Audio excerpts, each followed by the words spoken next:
Well, welcome here. And I know most of you know me, but my name is Charlie Avila. I'm the pastor here at Clovis Christian Center.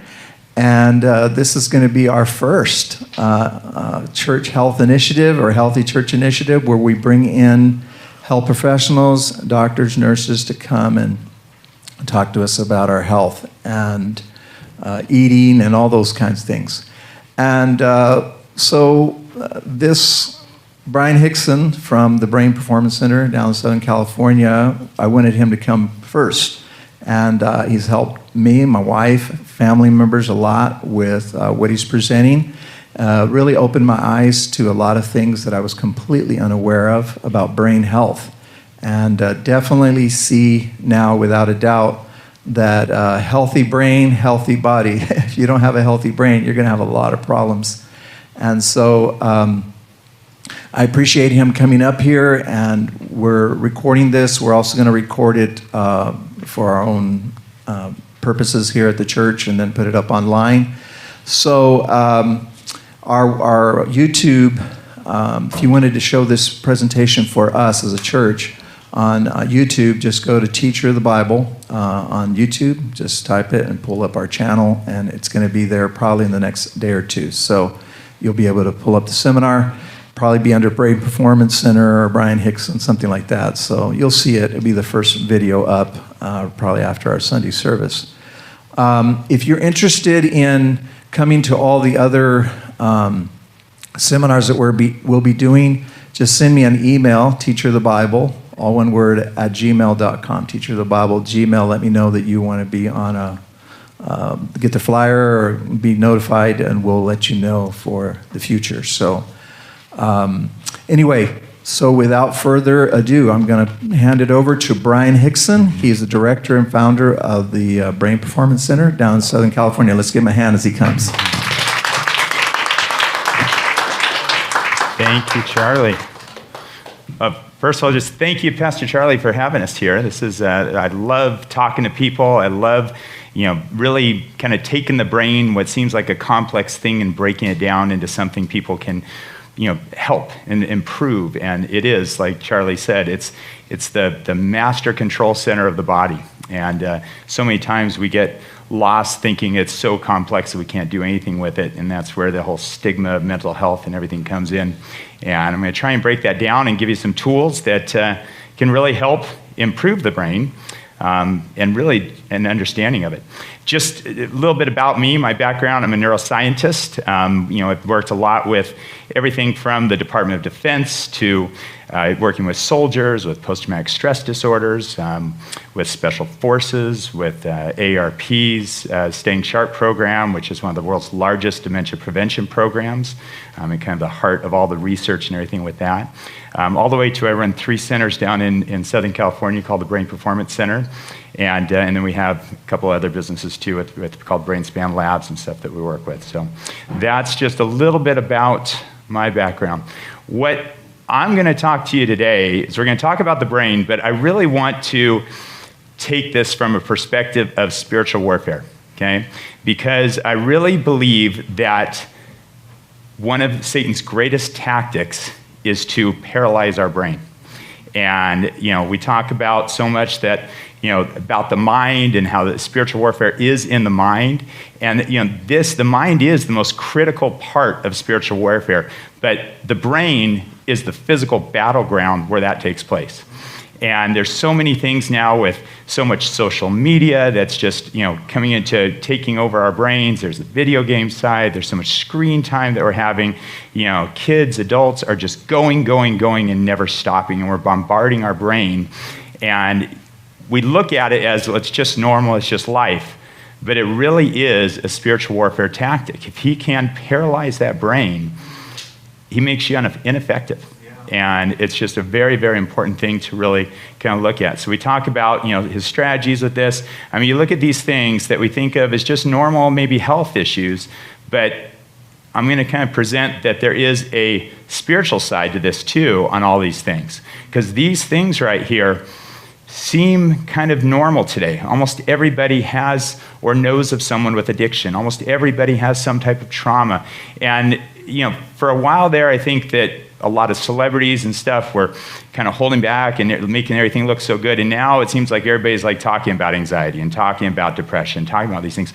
The only thing we have to be concerned about is that it's good to be open about it and realize that people have these issues. But what's not good is to normalize it.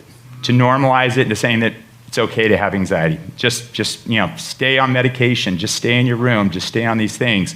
And when we start normalizing it like that and just making it okay, we're basically saying it's okay for Satan to just kind of shackle us and make us ineffective. And I think it's really important to look at these things as a spiritual attack and not only just normal type things that take place in our life. God's native language is truth. It says that, right? That is purely gives the truth. But Satan, what he does, he's the father of lies because he sits there and he denies us. He confuses people. He misrepresents it. He counterfeits whatever God has said. And it just sucks us in because it can look good, right? But it's not. And, and we're going to really talk about, how he's counterfeiting a lot of these things of the brain, right? God's plan is this faith and trust in him, right?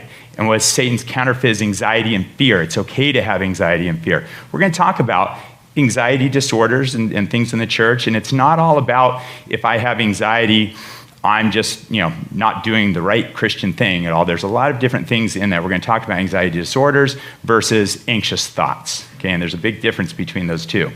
We're going to talk about, rest and meditation, which is something that if any of you have kids nowadays, they don't know what that is. They call that boring, okay? It's the worst thing in the world. It's a form of torture, okay? And what we would rather replace that with is stress and worry, trying to achieve things. And, the problem with that is it's insatiable. You can never achieve enough to be happy, but you can definitely rest in God's peace and just soak that in and have immense happiness. Contentment is one of the greatest forms of happiness. And we replace that with fear of missing out, right? All these social media, well, this person's doing this and this doing this. My life is just terrible compared to everybody else's, right? And that frustration and agitation that comes with that. Hope, one of the greatest things we can have, especially as Christians. But really, tell you what, hope is forget even Christianity for a minute. Hope is one of the greatest things we can have in ourselves. That's one of the greatest things. And that's because we were created by God, and that's God's plan, right? So it comes back to what he says. But what's the opposite of hope is really this depression, this hopelessness, this sense of, I can't go anymore, right? There's not worth going anymore. We're going to talk a lot about that and how people can get to that place and how to bring them out of it. And what I hope you go away with today is that it's not all about just talking someone out of it. There's physiology that makes the brain go to these places. Just like you wouldn't have someone with a broken arm, you wouldn't just tell them, if you have enough faith, you'll just be able to lift that. Come on, I can lift it. Pastor Charlie lifts it. You should be able to do it, right? And what we want is to really look at these things from a physical perspective and give people tools, physical tools, that can help them come out of this and experience the peace and the hope and the contentment, right? Forgiveness and peace, being able to let things go, being able to know and feel the sense of what Christ did for us versus what we do to him every day, and try and turn that back on other people and give to other people, even when other people wrong us, the freedom of forgiving that, knowing that we've been forgiven, right? And versus anger and aggression that just grabs a hold of people and just strangles their brain to where it's the worst thing in the world for them. And I'll show how that leads to probably about 80% of disease in this world is through that stress, anger, and aggression. So Satan wants to counterfeit all that. And again, that's what we're going to talk about in the brain, some simple tools to really kind of come out of this. And what I really want to show too is God's plan is to equip you. This makes you a fighter, a knight that can go out and spread the word. And so much of why Satan wants to paralyze us over there is so we are not doing this, right? And again, we don't ever want to make that the normal. That's the sick side. That's okay. People are going to have those things, but we need to give them a path to this. Amen. Right? So what I want to do right now is just kind of start here showing you just one guy's story. We just did this kind of testimonial at one of our centers. He came from Pennsylvania here, and I'll just kind of let this play. Oops, let me, hang on. Oh, that's maybe the wrong video. Hang on. And, all right, so we don't want to do that one. We want to do a number of them. Here we go.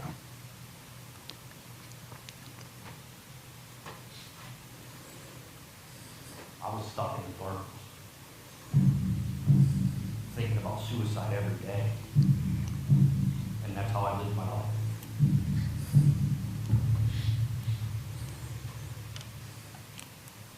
When I was young, I got diagnosed with an anxiety disorder. And then in high school, my younger brother passed in a car accident. And I didn't really know how to cope. So I immediately turned alcohol. That is when things really started to unravel. For the next 10 years of using alcohol, and then, unfortunately, I lost a lot of friends at a young age from car accidents, getting shot, and drug overdoses.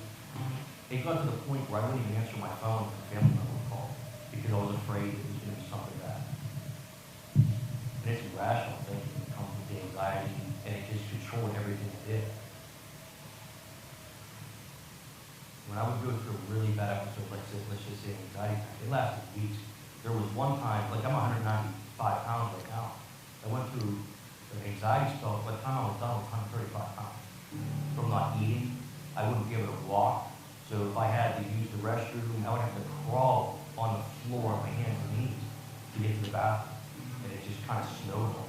In fact, I was diagnosed with bipolar disorder when I was in my early 20s.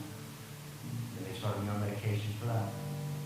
I was on 4 different types of prescription medications. I was using melatonin, Benadryl, oxycodone, natural calm. I was taking this stuff during the day.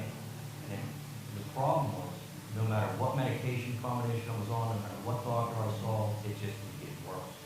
And, when you see the light at the end of the tunnel, it turns out to be just another turn. Why try anymore? Completely lost hope. Just no hope for life.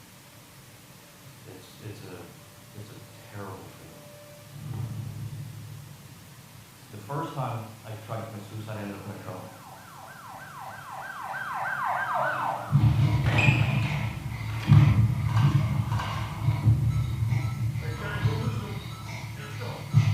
The second time, I ended up flatlining in the hospital from a suicide attack.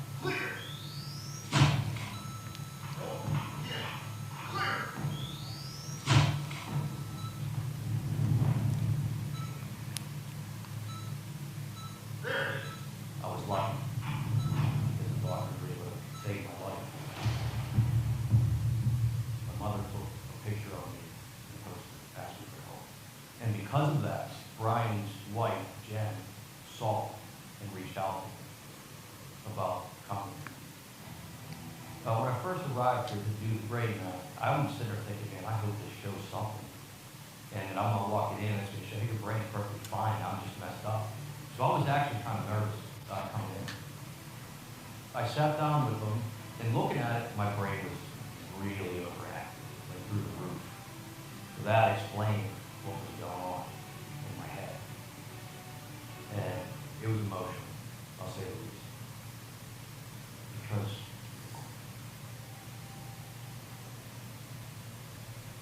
for the first time in my life, I had a definitive answer with me all.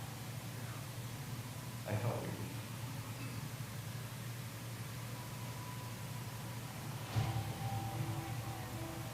It was after about 4 days of 8 treatments, I really started to notice something different. The anxiety started to go away. I wasn't overthinking things. Things started to level out a little bit. After I think it was 14 treatments, I did another brain map that showed the progress rate. It was unbelievable. On the original map, it was just covered in red, all this overactivity, and after 14 treatments, we're barely getting red eye. It allowed me to think clearly. It allowed me to wake up every morning actually looking forward to the day. Was associating with family again, associating with friends again. As I mentioned before, I was on 4 different types of prescription medication, plus all those over-the-counter things. I'm on no medication anymore. It's awesome. Listen, people talk about getting a new lease on life. This changed everything about my life. I mentioned before about living that darkness. That light I saw was actual light. It wasn't on a train. And it felt good. It felt really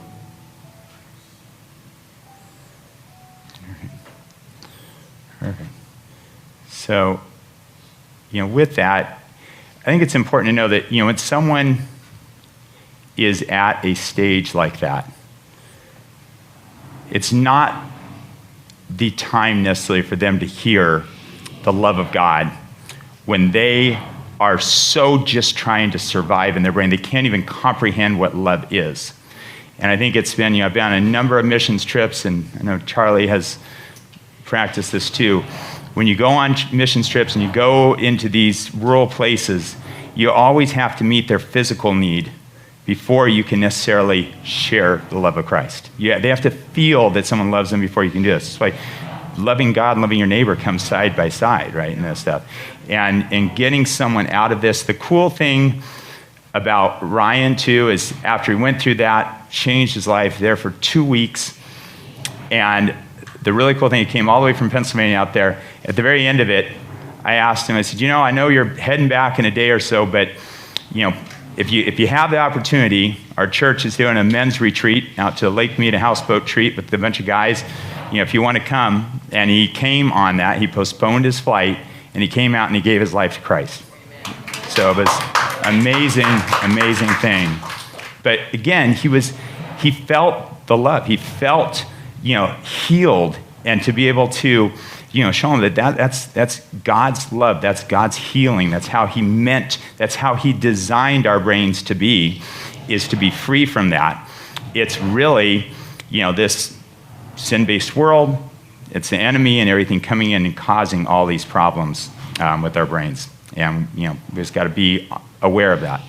What we're going to talk about right now is kind of go through a little bit about how the brain works. Okay, you guys are going to be neuroscience experts by the time we get done here. But I'll try and keep it on a high level, not go too deep on it, okay? So, but I think it's so cool when someone knows their brain. I even was honored enough to, my brother and, his wife were going through something their day a while ago, and to do a brain map on them and show them their brain. And I remember one thing my brother said, it's like the first time someone introduced me to my brain. And that's pretty cool when you can really understand how the physiology works in your brain. So I could spend all day on this, so I'm going to try and go fast on it. So one thing that you have to know is that your brain is made of electrical connections. Okay, these are called neurons, and all these branches that connect those neurons together are called dendrites right there, and electricity shoots across all these networks. Okay, what we're going to talk about is a lot of brain waves. Okay, now brain waves can be a weird word that people don't really understand what that means. What a brainwave is the amount of electricity it's shooting across. If that neuron is firing off electricity like that at 2 times per second, that's called a 2 hertz brainwave. If it's firing off 30 times per second, that's called a 30 hertz brainwave. It's just the speed at which these neurons are firing off. This is really not much different than the RPMs on your car. Okay, you got 7,000 RPMs, your car's pushing the edge right there. Okay, it can maybe do that for a little bit of time. Down around 400 or 500 where it's idling, it can do that all day long. It doesn't use much fuel, right? And same thing with brainwaves, and we're going to talk about that right now. So just think about that. So first of all, you have different neurons kind of throughout your brain that really fire off at different preferential rates. And you can't have one neuron that fires off 2 times per second and then all of a sudden fires off 30 times per second. It usually goes in a little bit of ranges. So you've got these delta waves, which are produced by certain neurons that fire off very slow waves. Okay, so 2 to 4 times per second. These are the slowest electrical activity that your brain produces. Okay, these are used mainly to regulate your sleep cycles, also your autonomic nervous system, your digestion, your hormonal regulation, immune function, all these type of things. But really, it changed a lot with sleep cycles. Okay, so at night, actually, let's start with during the day. During the day, you produce very little what's called amplitude. That's the amount of these waves. These delta waves always fire off 2 to 4 times per second. However, you can have more of those firing together. Think of it as like 100 million firing together or 5 million firing together. 100 million is going to be a lot more electricity when they all fire together versus a few. Okay, so that more and less is called amplitude. So these delta waves have very low amounts of amplitude during the day.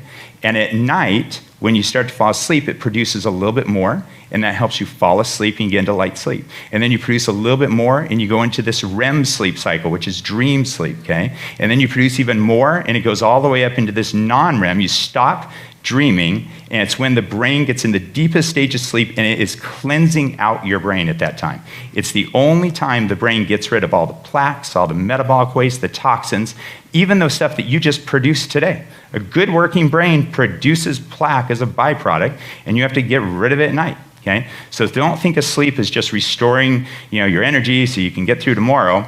It's the detox cycle as well. And that's where quality of sleep matters just as much as quantity. It's both. You have to have quality and quantity together. Some people can get 12 hours of sleep and still not feel rested at all. Right? And so these delta waves, what we're really looking at is to make sure at a resting state, when we do a brain map, we'll talk about that in a minute, at a resting state, is it at a nice idle? It'd be kind of like a mechanic looking at your car and just checking out the idle. So idle, right. They can tell a lot by how it's idling, right? And then if it's too high, if it's idling too high, the problem is that then you get these waves that start out too high, they come up, and then they only go down to here. It'd be kind of like if a physical therapist said, relax your arm, and I said, okay, that's as far as I can relax it. Well, then my range of motion is going to be limited, right? I should be able to relax my arm all the way, allowing me to have a full range of motion. Again, we want these to come all the way down. It's like asking you to relax your arm. Those waves during the day, those delta waves should be all the way down here, allowing it to go up and down at night. We don't want it to get stuck where you start getting these shallow sleep cycles, and you're just not getting the detox out of the brain. It's one of the biggest associations actually in lifestyle to dementia is poor sleep, because you're not detoxing the brain. Okay? So it's super important. The next wave is a little bit faster, these theta waves. Now, these ones are going to be going into a little bit more the kind of in between conscious and subconscious. These are kind of the transition between asleep and awake. Okay? So you should produce these for 15 minutes as you're waking up, 15 minutes as you're going to sleep. If you're getting real tired in the afternoon, you start daydreaming and shifting off, you're producing these, okay? So those are fine during those times. Those are very fatiguing waves. They slow down our processing, okay? But what we don't want is to keep them up during the day, okay? You wouldn't want to have an area of your brain producing those. That's like having an area of your brain that is very tired and fatigued throughout the day. It causes a lot of things like attention deficit. When it slows down the frontal lobe, you don't have as much control. You have a lot of fatigue issues, low energy and stuff too. So theta waves, again, should come up for a little bit and then come back down. Again, all of these waves, every one of these 5 different types, your brain always produces some electricity of that. Okay, those neurons don't just die off and then come back. They just sit there and idle, and then they go up, and then they come down and they idle. So what we're measuring typically in a brain map is the idle of those. Are they idling correctly? And then we've got alpha waves. Now, alpha waves are the first fully conscious waves. These are waves when you are present, when you're calm, you're relaxed, okay? These are waves that our culture doesn't practice at all, okay? Because really this is like what meditation is. Now, biblical meditation is being present, okay? When we meditate on God's word, we are present. We're taking it and soaking it and being present. We're not thinking about all the stuff we need to do in the future here or all the stuff we should have done yesterday. We are present. And being present is one of the greatest gifts you can give yourself. However, what I'm going to show you is it's not something you accidentally fall into. It's also not something you just try once. It's a practice that makes you better at that. It actually physically grows more connections and neurons together. These alpha waves, the more connections you have, the more they're wired together, the stronger they are. It's like a muscle. So when you do want to meditate, you have enough electricity to still the brain. This is like the brakes on the brain. We use our brakes to slow down our car, but we also use our brakes while you're driving down the freeway to control your speed. So it doesn't just accumulate and go faster, right? And when we're having stress throughout the day and it's coming up like this, when we even sit back, take a deep breath, okay, that actually activates our parasympathetic nervous system, which releases these alpha waves. And it should, if you have enough of these, it should neutralize your brain for even 5, 10, 15 seconds and your stress drops down. Okay? And then you can take on more stress. And then another deep breath and it brings it back down. So again, a deep breath doesn't work at all if you don't have enough connections. Just like lifting something doesn't work if you don't have enough muscle, right? And so we have to practice these things. And I like to spend a good amount of time on this wave because it is so important and it's something that we really don't do. When we are in alpha, we can listen more than talk, okay? And it's something even in our prayer time we really don't do. We tend to, okay, I gotta get my 10 minutes of quiet time in, just get that in and get that done. That's not a way to build a relationship, right? And so that's a real important one to practice. And then we got our beta waves. And our beta waves are like the gas pedal on our brain. Okay? This is every region of our brain does a different function. And when you're producing beta waves, it's working and functioning. When you're producing alpha waves, it's resting. So think of the difference between alpha and beta. Beta is like flexing a muscle. Alpha is like relaxing a muscle. Okay? You need to be going that back and forth. If we woke up in the morning and flexed all our muscles, guess what? And we kept them that, we're going to be fatigued and tired and those muscles aren't going to work. We need to use them when we need them and then relax them. And that's where this shift. And I'm going to show you how God designed the brain to be able to shift. Okay? All throughout the Bible, different commandments he has. Sometimes it's rest. Sometimes it's go do something. There's lots of times when it's shifting. Okay? He designed sleep so we can get those toxins out. He designed our brain for us to be in control of our brain. And what's happening with so much of mental health and what's happening with so much medications and the pharmaceutical industries and everything they're pushing is really that you don't have control of your brain and let someone else have control of it, okay? And when someone else has control of your brain and you don't, you cannot honor God as well with your life. Okay? It paralyzes you. So again, these beta waves are great, but we don't want them to get them stuck, all right? And then we've got high beta waves. So high beta waves are our emergency waves. These are fight or flight waves. These are what kick in when a fire's coming towards our house, right? And we run in and evacuate the house, get our valuables out, get our kids out, and run and go away. This makes your brain go to worst case scenario, okay? That is a good thing in those cases. If someone was coming out to attack you, go to worst case scenario. That's fine, all right? But we don't want to be in this all the time. And so, we're all producing some high beta waves right now. They're just idling. But what you don't want to be is idle way up here, okay? Because the problem occurs that up here, there's going to be a threshold at when you hit that much electricity, you're going to have symptoms. You're going to panic. That's what a panic attack is when these high beta waves hit so high in a certain area of the brain that it basically, a panic attack's like a breaker switch going off on your house. Okay, shuts everything down. And then you're sitting there with no control at all. And the worst thing the brain can have is absolutely feel like completely out of control. And that's what a panic attack is like. So what we want is a nice resting state on all these, to where you can shift into what you want. When you want to go to sleep, you can shift into these theta waves, get nice and tired. You can go into these nice big delta waves, get great quality of sleep, get everything, all the toxins out and all the detoxification through. When you want to have a quiet time or just be present, when we're present, that is really the key to happiness. Contentment, right, is when we're the key to happiness. I always give the example of, I've got 3 kids. I've got 2 older boys, and my wonderful wife at 39 years old decides we need to have another kid. So we now have, 1 out of college, 1 in college, and 1 in first grade. So we did get my little girl, though, so that's a good thing. But, with a lot of times, I think when we were younger with the 2 boys and stuff, a lot of life was rushing. A lot of life was if we just can get them to the next stage, everything will be good.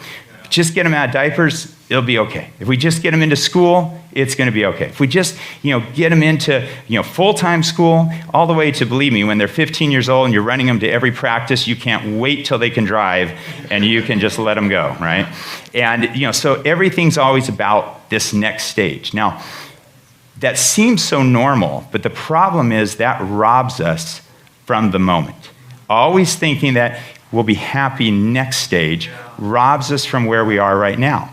And then you get, to where your kids are in college and stuff, and you look back like, wow, how fast did that go? I don't really, remember a lot. It just seemed like it just was a blur. It kind of went through.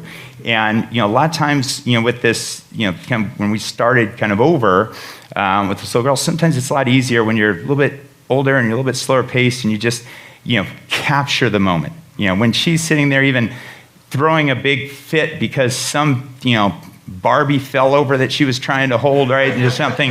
And it's kind of funny, actually. You don't have to get mad and frustrated and ruin your day because she's got mad and you're just mad at her and stuff. It's more of just being present and just looking, and you can just capture that memory, and it switches it from a frustrating thing to kind of a happy thing, right?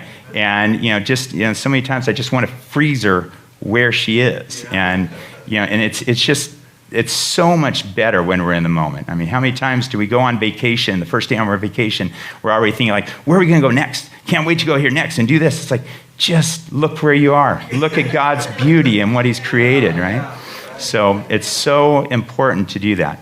So let's talk real quick kind of about what is a brain map, and then we'll kind of go into kind of looking at what we find when we do a brain map and look at different things and how different conditions can come out of that. So let me see if I can get the right one here, right? It's a brain map. Yeah, we'll play that one there.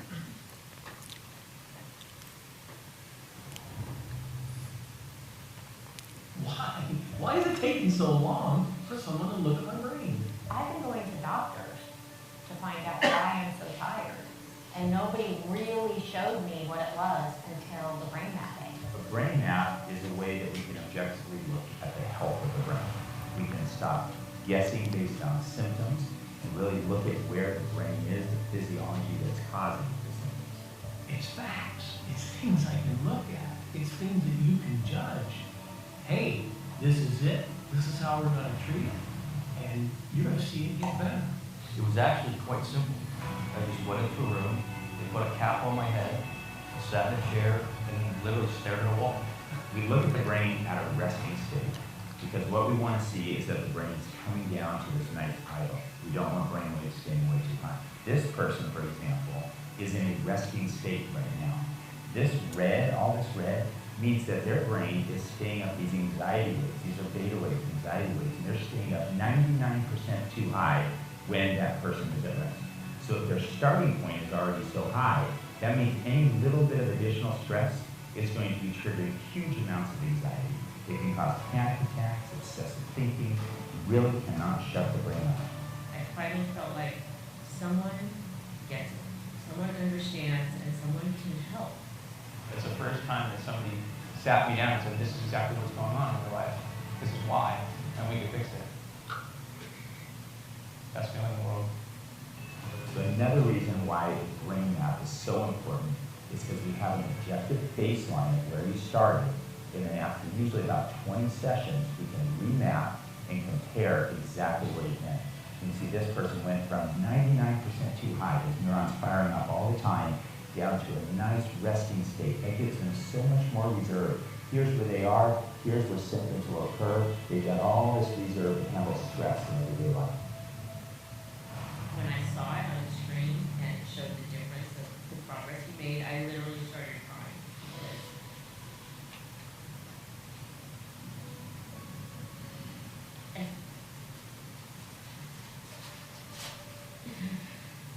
I feel like it saved his life.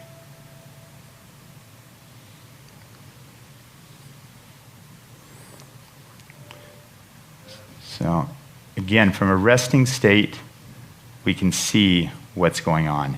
And we, really what we're measuring is how much reserve we have before we hit those symptoms. And, the problem is that so much of today, we have no reserve. And when we have no reserve, we cannot help or be there for other people. If I have no reserve and I'm always in survival mode, and if my wife is always in survival mode, it's like a marriage where two people are drowning trying to save each other, okay? Which doesn't work. Because if I'm already drowning and my wife's trying to grab onto me, it's just drowning me more, okay? I have no reserve to help her. I just need to be by myself. And that's, in a marriage like that, you can see why most people feel like, I'd rather be by myself. If I'm drowning, I just want all to myself so I can just try and keep my head above water, right? Not be pulled under.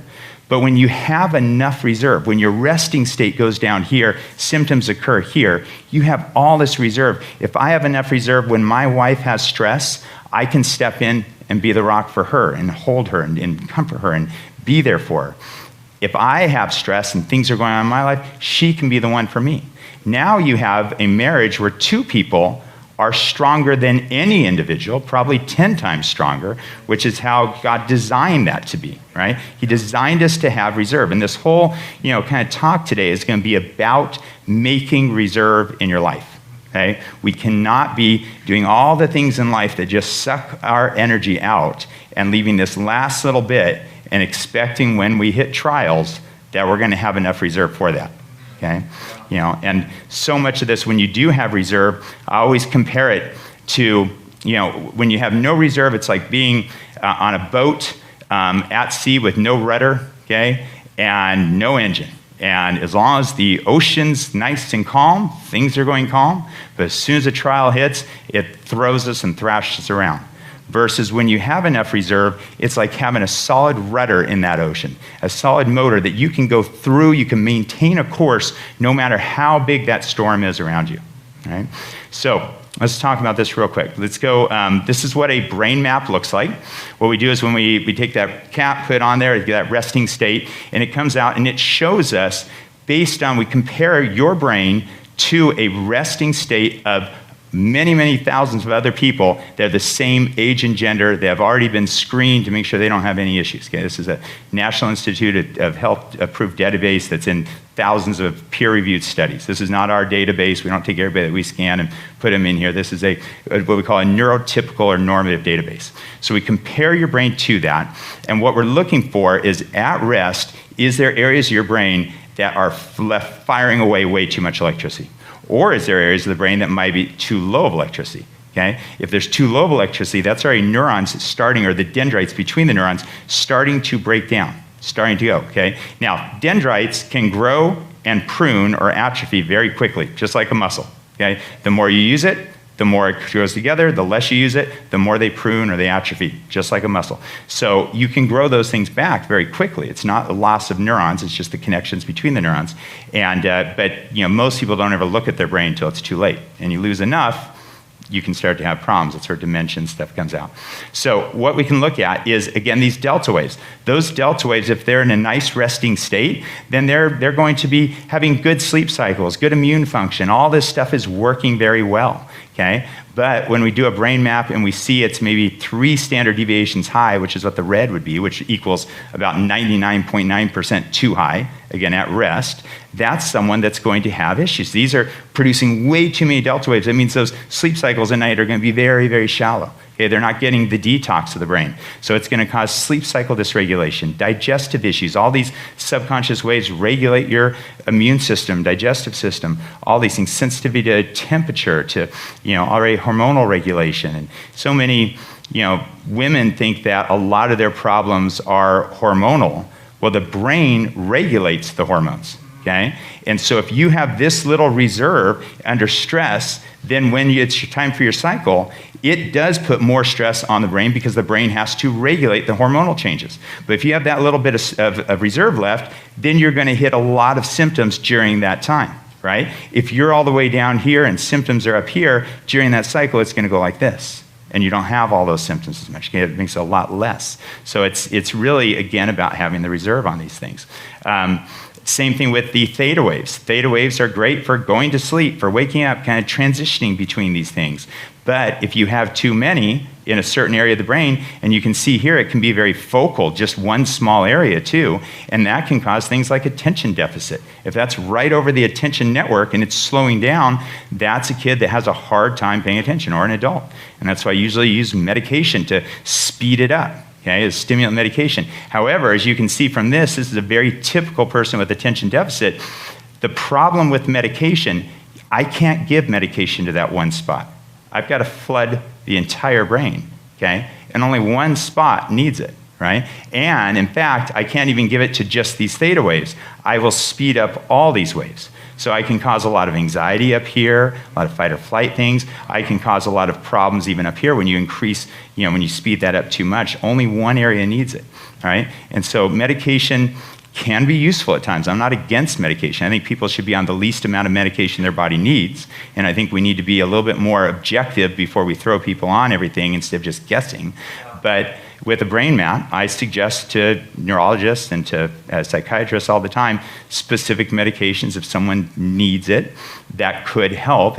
Or if we see it focal like this, we can know that it's probably going to cause more side effects than it's probably even going to help. Okay?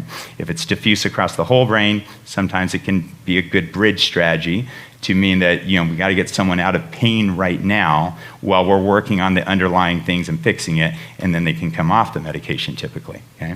So same thing with alpha waves. Alpha, if it's nice and normal, we have nice breaks. We can stay present. We can meditate when we want. When we want to just come down and listen to someone without talking, we can do that. Okay? But if it gets too high, that's like having the brakes on your car all the time, even as you drive. Okay? It slows you down. Okay? It can slow down a portion of the brain. The difference between alpha and theta is a little more fatiguing. This is a little more neutralizing. Both stop you, but one makes you tired, one just kind of can almost make you depressed. Okay? If I have these waves, too high of these waves, it slows down so much in my brain, it just wants to, I feel more comfortable doing nothing. Which again, meditation's doing nothing, being present's doing nothing. Those are great things. But then we need to shift and be able to do something. So if my brain looks like this, my wife comes home and says, hey, tonight we're going to go out with these friends of ours and to dinner. And I sit there and, that sounds horrible. I'm going to have to figure out what to wear. I'm going to take a shower. And I have to figure out what to talk to those people about. No, tell them I'm sick. I can't do that, right? Because everything becomes harder. We laugh about it, but that's really what depression is. It's, I can't do that. I know I should do that, but I can't. I can't get outside and walk. Why not? Why can't you do that? It's very easy. But when there's physiology there, it does paralyze you. Okay? It paralyzes you. It doesn't make you tired. It just paralyzes you. Okay? And so we don't want too much of that. Can cause overwhelm. People all day long in our clinics that can't leave their house. They can't drive anymore. They can't go into a store. There's more than one or two people, they get overwhelmed. And it's a horrible, horrible way to live. Too little alpha, which would be here, way too little, 3 standard deviations too low, would be, again, lots of disconnections between those neurons. And when you have that, you try and meditate, it's the worst thing in the world, because when you try and do that skill, you don't have the brain waves to do it. So now you sit there and you're alone with your anxious brain. You're not even producing these stilling, calming waves. You're sitting there like, I don't know if I'm doing this right. This doesn't feel right. This feels, how do you stop your brain? I cannot stop it, okay? That'd be like telling someone to stop the car and there's no brakes, right? And so that's something that, you try and do deep breathing exercises with this, and it should be nice and calming. That's a person that's like, I feel like I'm holding my breath. This isn't working. This is making me worse, right? Because again, we can't tell someone to do a skill when they don't have the capacity, right? We have to strengthen the capacity here first, then you teach the skill of how to do that. We got beta waves. Beta waves are great for getting things done. Like I said, every region of the brain has a different function. When it's producing beta, it's doing things. However, if it's stuck in that frontal lobe, doing too much, it's overworking, it's like waking up in the morning and just keeping a muscle flex before you're even using it, okay? That's when someone's sitting there at night trying to go to sleep and their brain's just racing, okay? That's when they are always more agitated, always more frustrated. Now, our brain should be agitated and frustrated if it's producing that much electricity. That would mean something's going on. An emergency might be coming up a little bit. Things might be stressful. Acute anxiety is great. That helps us get things done, right? I got to get up today because I got all this stuff to do. That's good. The acute anxiety, that means when there's a situation, I have a little bit of anxiety, and I've called stress, really. And then when I get done with the situation, it goes away. Okay, so it's very situational, and that's fine. But this is chronic, meaning it's always there. If I had to redefine mental health from a purely neuroscience perspective, it's when your brain state and your environmental state is in the same place. So if your brain's at peace, your environment's at peace, you're good. If your brain's in a fight or flight and someone's attacking you, you're good.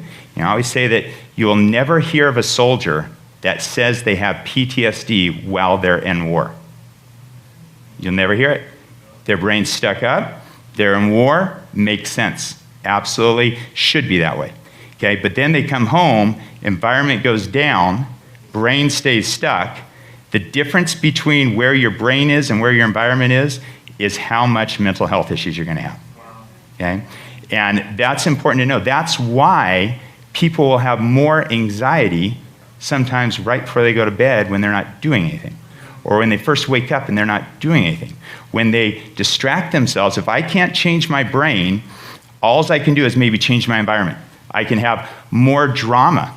Someone that has this, you wonder why certain relationships, certain people, it's like, why are they always trying to cause drama? Why are they always trying? They feel more comfortable in that. It's like, I've worked a lot with the U.S. Army, Department of Defense, and for a long time, what we used to do before we had these type of tools is if someone had horrible PTSD, sometimes we sent them back into war.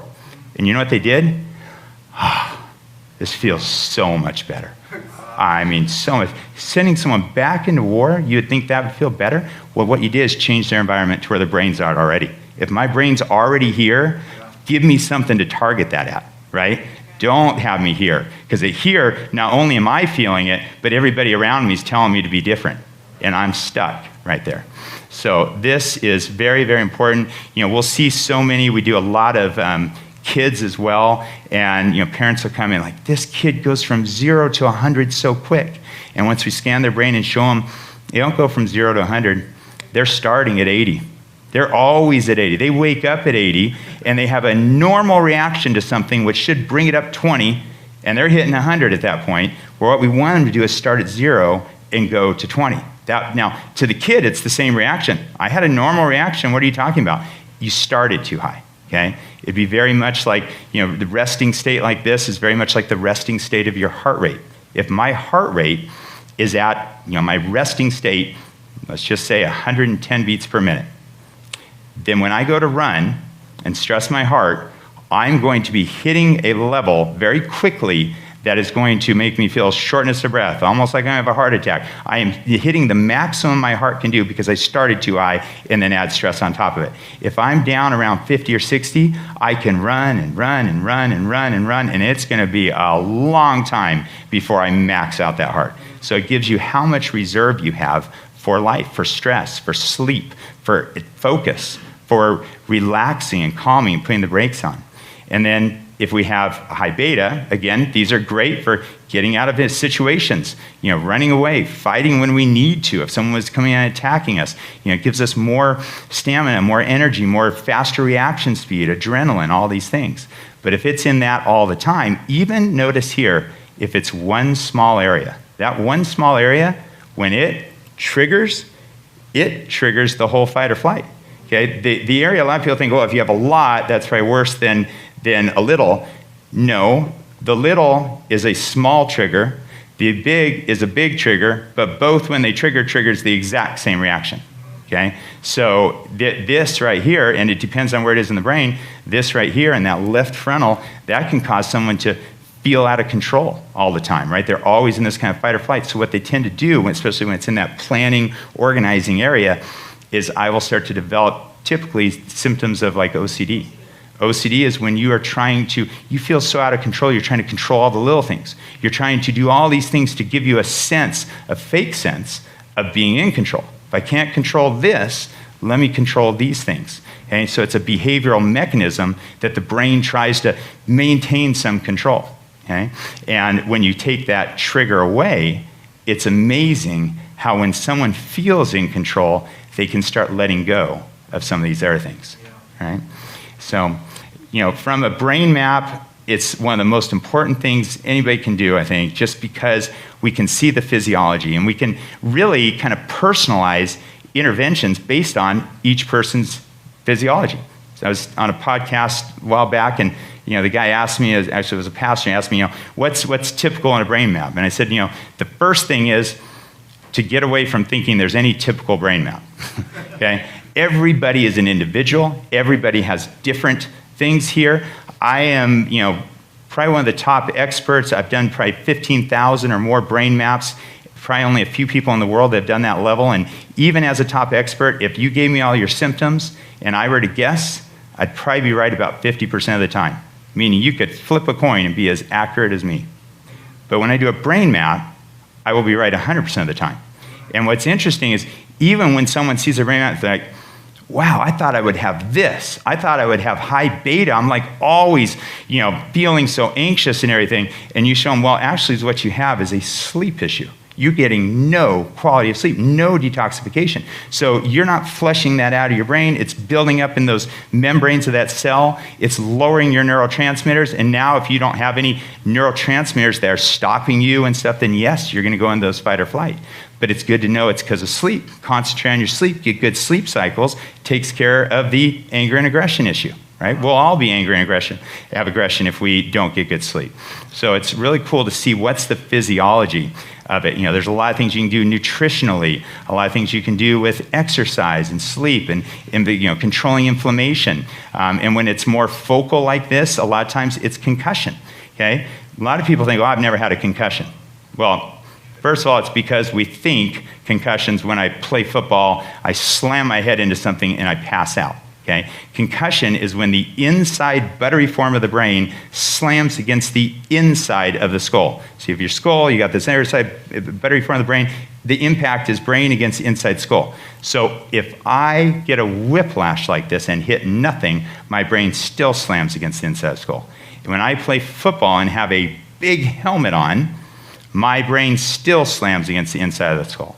And I would argue that the problem with the helmet is that when you have that, it gives you a fake sense of security. So I can now slam my head harder into someone, and I can even get more of a concussion. You get a lot less concussions in rugby where they don't have a helmet because they would never go head first into someone. They learn how to tackle and roll and protect their head when they do that. Okay? So, these things, when it's like this, we can do something called neurofeedback.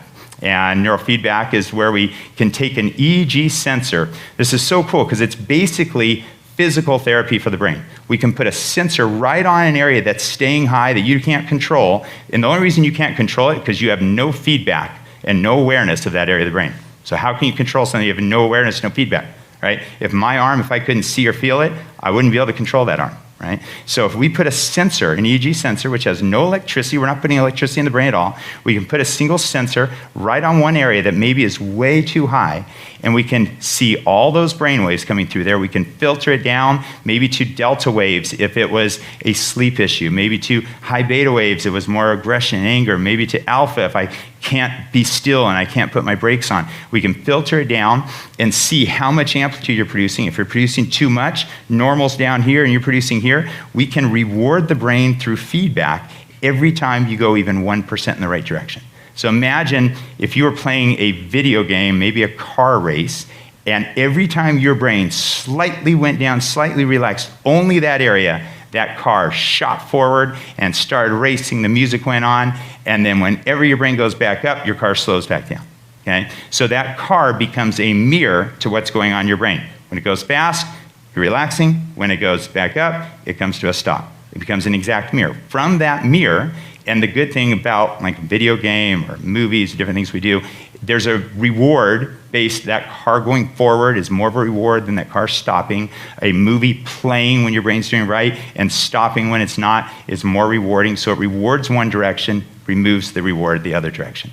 And what will happen is your brain, through operant conditioning, will start learning how to stay right below that threshold. And it stays there for a while, and you think, wow, I'm the best brain racer in the world. And then we move that threshold down a little bit more, and it has to come down a little bit more to get that same. And then we can move it down more. We can actually train that brain down. What we got to realize is these areas of the brain, when you see that red and way high, those are not injuries. Those are dysregulations. The difference is that, like a muscle spasm, is a dysregulation. An injury maybe caused the dysregulation, but my muscle should be relaxed, and if it's in spasm, it's constricted. It's dysregulated, right? But when you massage that muscle and you push it on, massage it, finally when it releases, it goes back to homeostasis, to that nice idle resting state, okay? Homeostasis is really when a cell or a neuron is using about the same amount of energy as it produces, meaning it can stay there all day long. It's like a car idling, okay? When it's up like this, it's using 10 times more energy than it's producing, and it can't stay there for very long without damaging things, without causing more stress, more blood flow to come to that area, more adrenaline, all these things. So we can use tools like neurofeedback, which is now gives us access to basically physical therapy, like physical therapy is to a specific muscle, neurofeedback is to the brain. One thing I want to show you here is Jack's story, which I think is pretty cool, how even from a kid's perspective, how these things can change even when you target specific areas of the brain.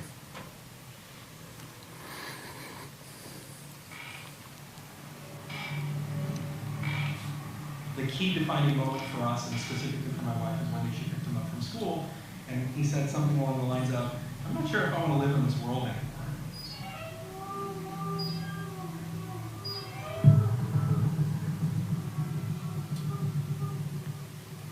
With noises, I felt like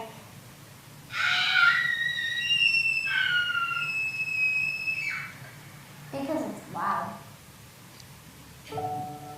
Jack, very early on, we knew was different. How his brain works is exceptional and off the charts. There were other areas that we started to see in his school. Any distractions were creating some challenges.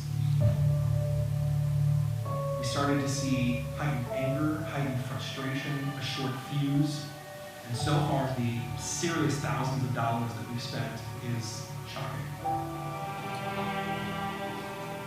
Every doctor we could find, we asked our own doctor, we couldn't find anyone who could point us in a direction to properly understand what this was. Why can no one help us, or why can't we find the resources that we need to help our child who is different than most other kids? And we found it.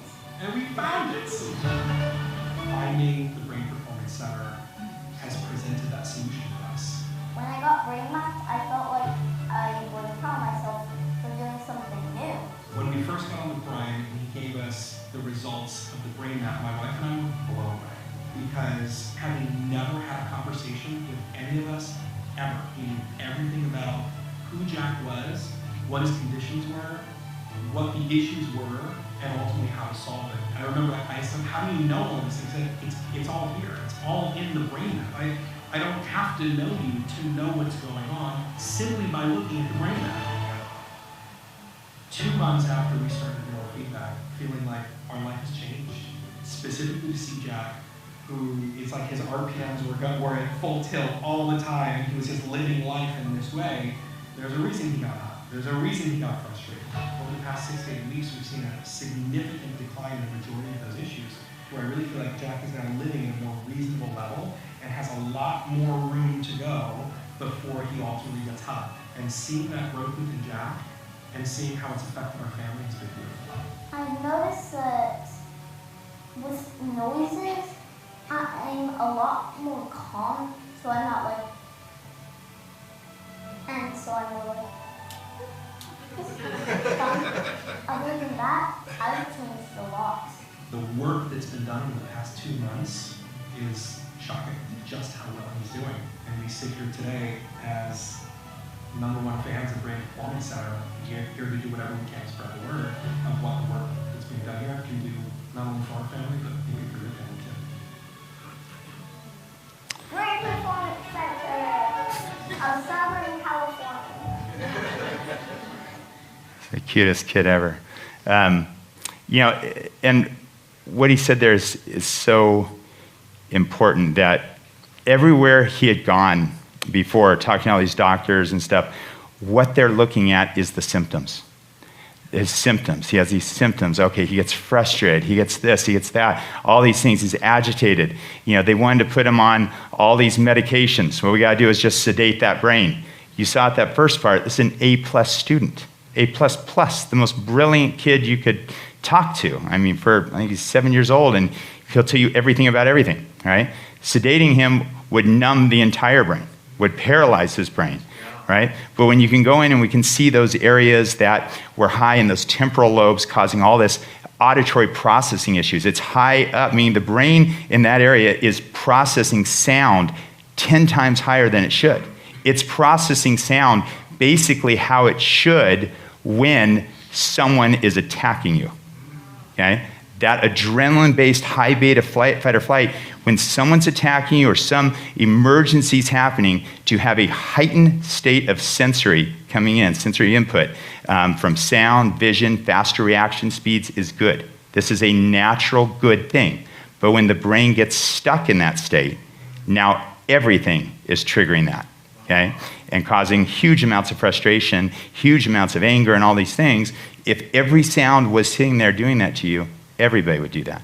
And it's cool to, have a kid come in like that. That kid's been dragged through so many doctors and stuff, and look at him, here. When you show him, it's not you. There's some things in your brain causing that. And from a parent standpoint, how great is it to look at your kid differently? Like, instead of, come on, just let it go. Why are you doing this, right? To be like, oh, I understand your brain. Yeah, that's smart. Let's actually do these things. Let's avoid these situations and stuff, because I understand that's your brain. Your brain's doing that. When I have so many kids, we were in a large Christian school for a long time. We had a center on campus and worked a lot with their students before the pandemic, and we'd have so many parents come in saying, my kid is lazy. I can't get him out of bed. I'm dragging him out of bed. Like, I'm literally dragging them out and they're still half asleep. And I just, what is going on? I get so mad at them. And we do a brain map, and they see that their sleep waves are all dysregulated. They're getting absolutely no quality of sleep, no recovery at night. And the parents looking at that, and typically it's the moms that start breaking down in tears. Like, I have been yelling at this kid. I have been doing all these things. This is a physical thing. There is no possible way this kid could have done anything different. And I'm sitting there yelling at him, telling him, they need to get up. Why are you doing this? Disciplining, consequences, all these things. And it's not changing anything. Now, sometimes we brain map that kid and they're totally perfect. And I tell that mom, you keep yelling at him. You drag him out of bed, okay? So that's a good thing too. So it's not always that way. But now, what I want to talk about now, after kind of that brain map, the brain map looks at the cortex, okay? Now, again, a little bit of analogy, or a little bit of anatomy lesson here on the brain. Very simple. You've got two main structures of the brain. Just divide into two main structures, okay? We have the cortex, which is the outside layer of the brain. That cortex is the logical thinking processing. Every new thing you've learned has gone and made connections in that cortex. That's what gives you a sense of control over your life. That's what gives you a sense of problem solving. I know what to do. A problem comes at me. I can work it out or figure out to talk to someone that does. Okay? So this actually gives us a good amount of happiness. Okay? The goal of the cortex is to thrive in the future. So the cortex makes decisions all the time. I'm going to forego this today to be able to have this then. I'm going to not eat this today because I'm trying to lose some weight. I'm going to not spend money today because I'd rather have some money in savings, right? So it is always thinking about goal-directed activities. The limbic system, which is in the middle of the brain. So again, the outside layer of the brain, and then we've got the middle of the brain, this limbic system. This is our survival center. This is not any happiness. This is not any logic. This is purely emotion, mood, fear, aggression, intuition, all these things that, when activated, trigger our fight or flight. And our fight or flight does not have any, doesn't have any logic to it. Okay? There's no happiness in that. There shouldn't be. If a fire's coming in our house, it shouldn't be, oh, look how beautiful the fire is. We don't want that, right? We want to go into survival mode and get things done. And the problem is, though, this limbic system here is the only part of the brain that can attach feelings or emotion to a memory. Now, when I talk about that, I'll give you an example. A 6-year-old gets attacked by a dog, okay? They scream, they're paranoid, this is just everything in the world, it's the worst thing, a panic. And now 2 years later, the 6-year-old sees a dog on a leash across the park and throws themselves into this panic, okay? This is not a rational thing. They're on a leash, it's far away. Maybe it's a Chihuahua versus a Doberman, right? I mean, it's not the same thing, but what it does is it triggers, they see the dog, it triggers the memory, and there's still attached emotion and feeling to that memory. Okay, that's what post-traumatic stress disorder is. Okay, that's what, when a child grows up with abuse, whether they're seeing their parents, fight, whether they're seeing, being abused themselves, when they're always walking on eggshells in a fight or flight, walking like, is that adult gonna hurt me? Okay?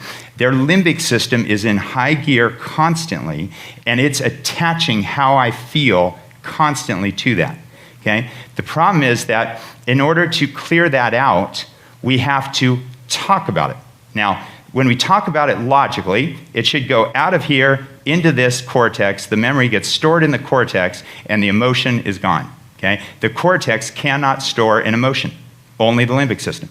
So let's just give an example. If I got in a car accident outside here, my car rolled over a couple times, I come in here and I'm telling you guys about it, I am shaking, as I'm talking about it, I am experiencing that again. It is all those same emotions, okay? But then, if I talk about that for a couple months, maybe in 3 months I come in, I can tell you everything that happened, and I have no emotion. I talked it out, okay? Now that's in best case scenario. The problem with a lot of these things is that, on a car accident, I can talk about that. That wasn't, I was an adult, I understood what happened, it was just fearful and stuff, and I can talk through it. However, when you have a child that had abuse, they didn't talk about it for a long time. There was no one to talk to about it, right? So it gets stored in there more and more and more.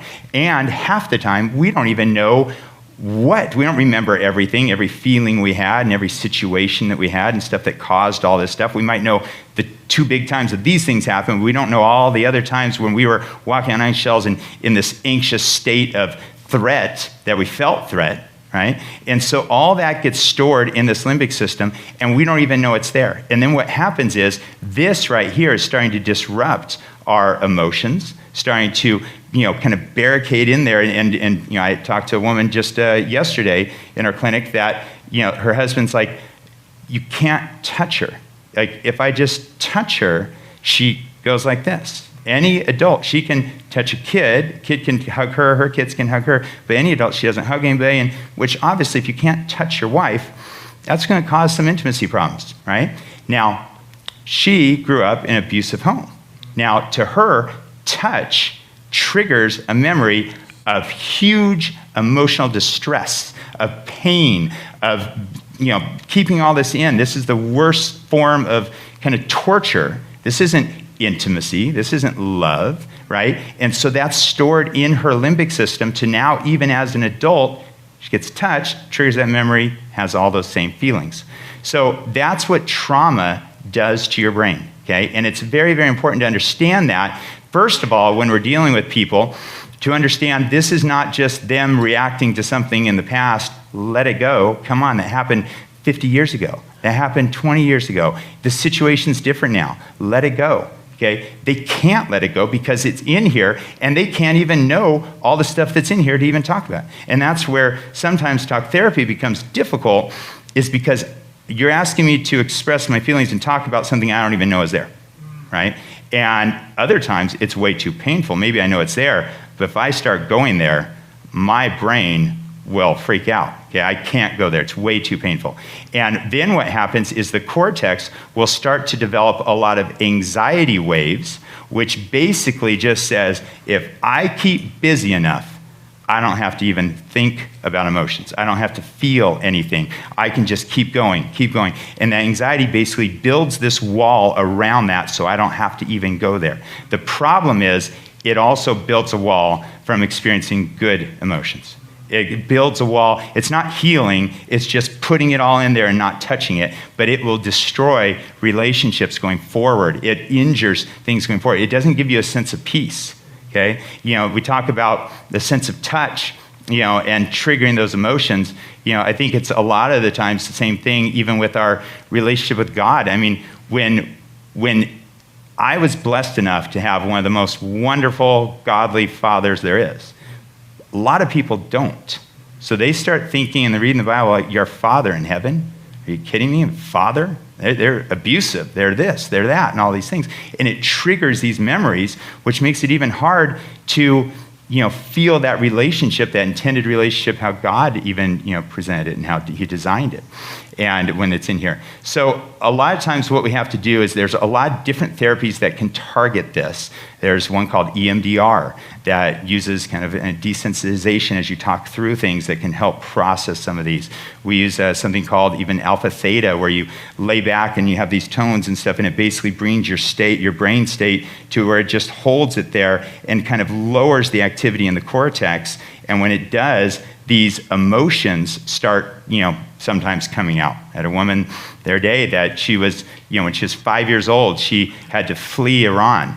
And, you know, her family, they all fled the place because the government was coming and taking over all their assets and shutting them down. They were very wealthy there, and they had to flee and leave, and they had to go through all these countries, finally got to the United States. And even when she was here, she said, you know, her dad is the one that saved her, yet her dad had this heart condition.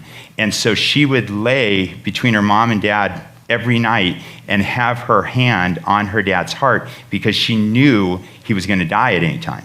And he is the one that saved them from all this. He was her protector. You know, this is a 5, 6, 7-year-old, right? And she came into us, she's probably in her 50s, she came into us because she said, I have to stop drinking.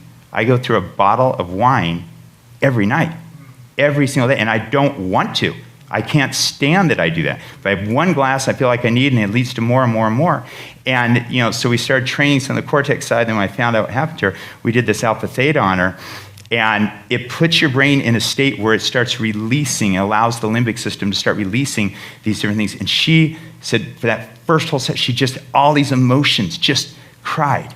Now, all that cortex was holding that in. It was holding that in like a dam around this, and it was killing her, right? That's why she was using drinking as self-medicating, at least numb that whole brain. That's the only time I feel out of this pain. And so once we started doing that, and she started getting that emotion out, the interesting thing she said was, she hates crying normally, but this felt good. This felt like I'm freeing up room. Like it's all inside there anyways.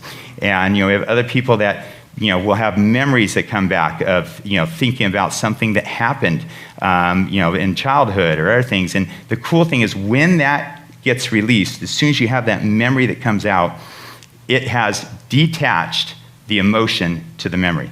Meaning that you can remember what just happened horribly, but you have no emotion to that. You know, this one 25-year-old girl that at 20 was at college, and she was attacked and raped. Okay, this was not, you know, boyfriend went a little bit too far or anything like this. Was people that she didn't know attacked and raped. Now, obviously from that, she leaves college, 5 years, she hasn't had one relationship, she throws herself into work and is just constantly with anxiety and going, not really, did, you know, definitely some therapy and stuff, helped a good amount, but always had this anxiety, and so she came in just for anxiety. We trained down the brain. I found out kind of what happened to her, and we did some of this alpha theta training. And what was really interesting is she said on the first session, she's laying there, and you're kind of closing your eyes, you're kind of going in and out, kind of daydreaming kind of state. And she said, I all of a sudden had this exact memory and smell of my attacker, exactly what he smelled like, okay?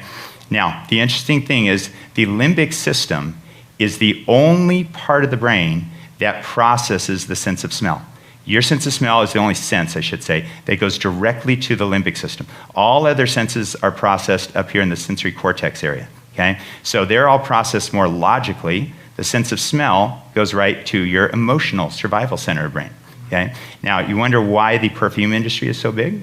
Because it relaxes. Good smells relax the brain. Why essential oils tend to work? Because it relaxes the brain.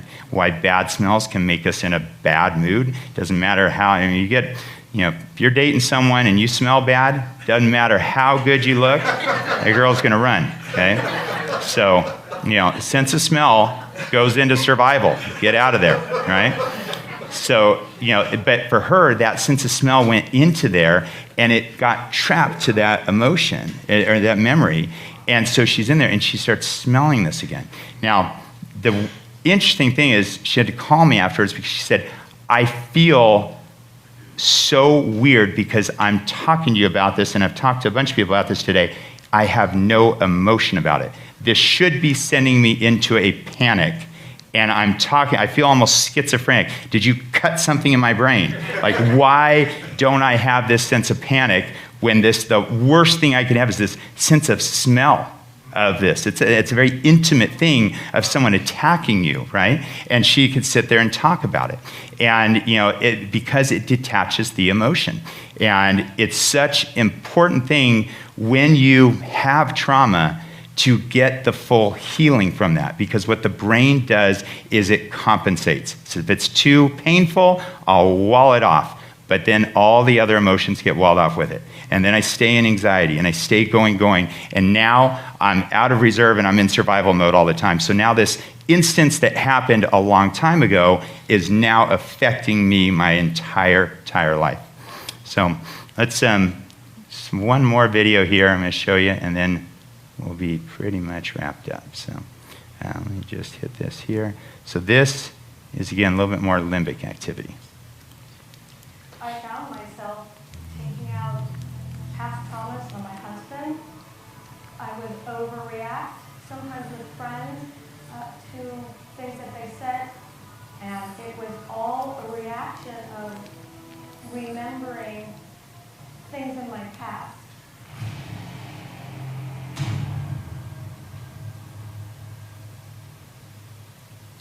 I've done every sort of talk therapy, emotional support groups, 12-step program. I've been in Al-Anon for 28 years.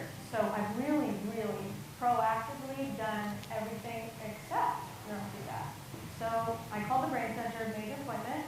As Bryan was talking, I was thinking, I wonder if this is a scam, but I'm going to try it anyway.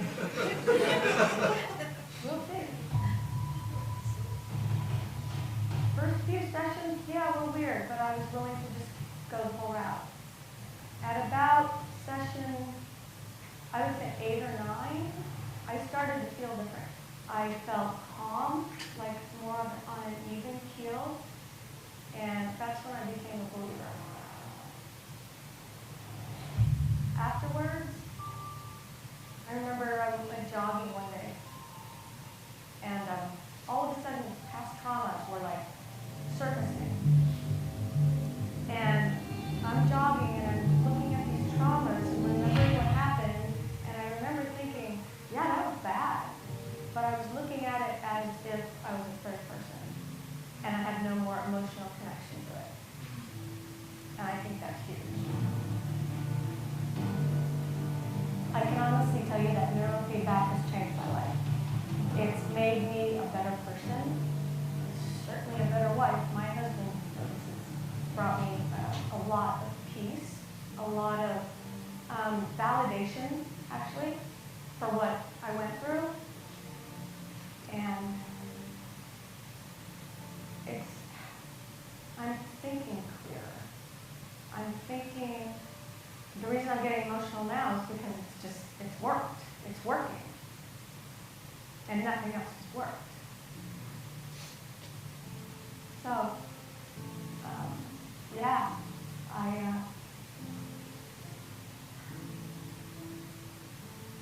this is what I've been looking for. It's a cure.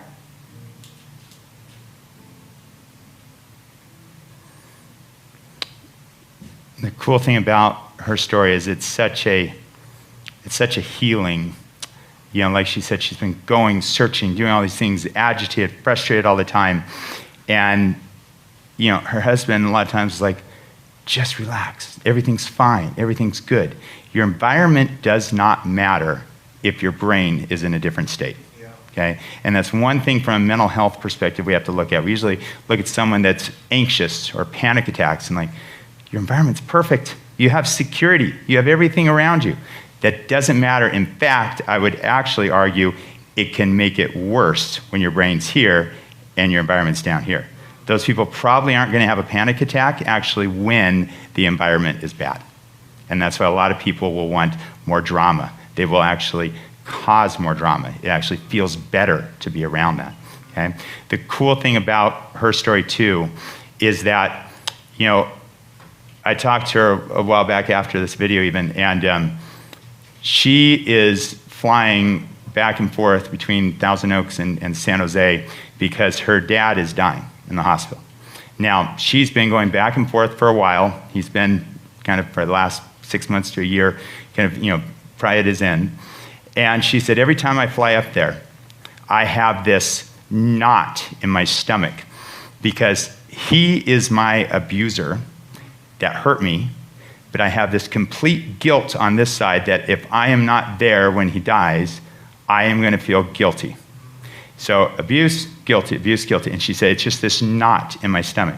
She said, when she got done with this and detached those memories, she said the last time she flew up there, she gets all the way to the hospital room where he is and everything, the outpatient hospital there, and she said, I realized I never had that knot. That knot wasn't ever there. She said, I was sitting there talking to my dad, and I'm just talking to him like who he is now.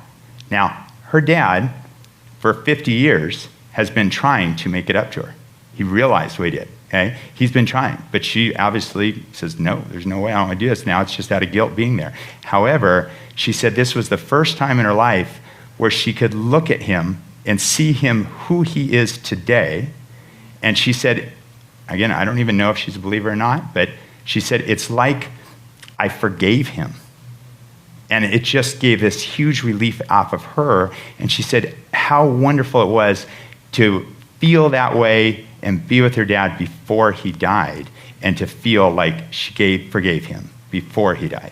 And I thought that was a really cool thing of how, again, Satan wants us to have this anger, aggression, hold it in, take it out. You were a victim. She was a victim and went all the way through. But then the problem is she becomes the victim.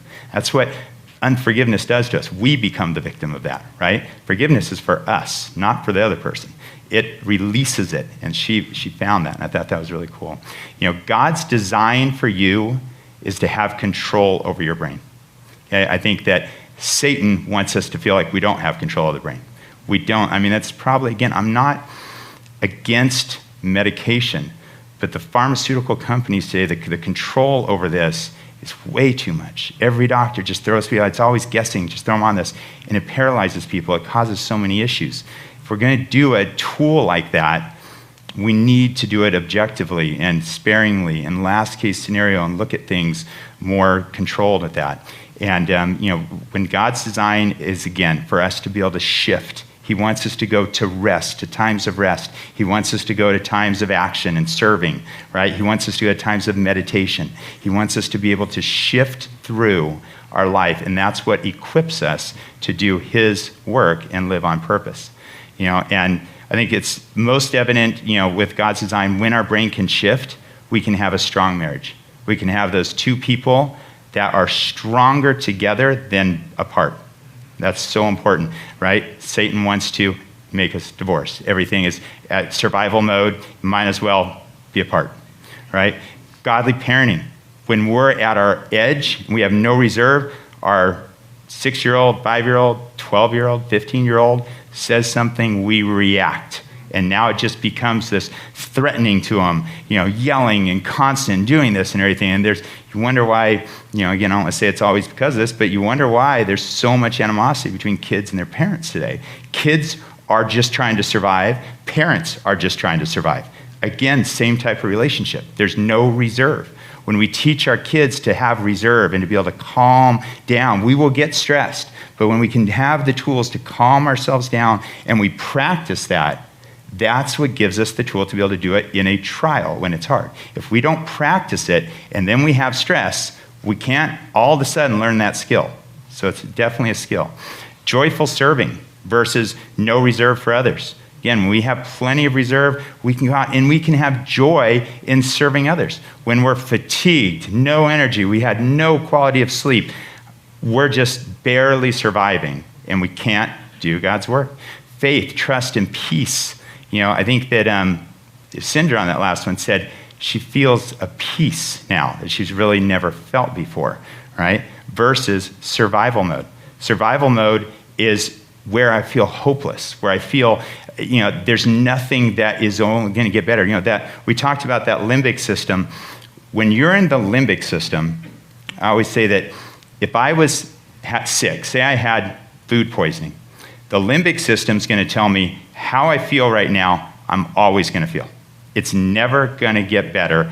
It's always going to be this painful, and it's going to be horrible. Think about how you'd feel, right? The cortex, when you're in the cortex, the logical side, it tells you you have food poisoning. Last time you got food poisoning lasted 24 hours.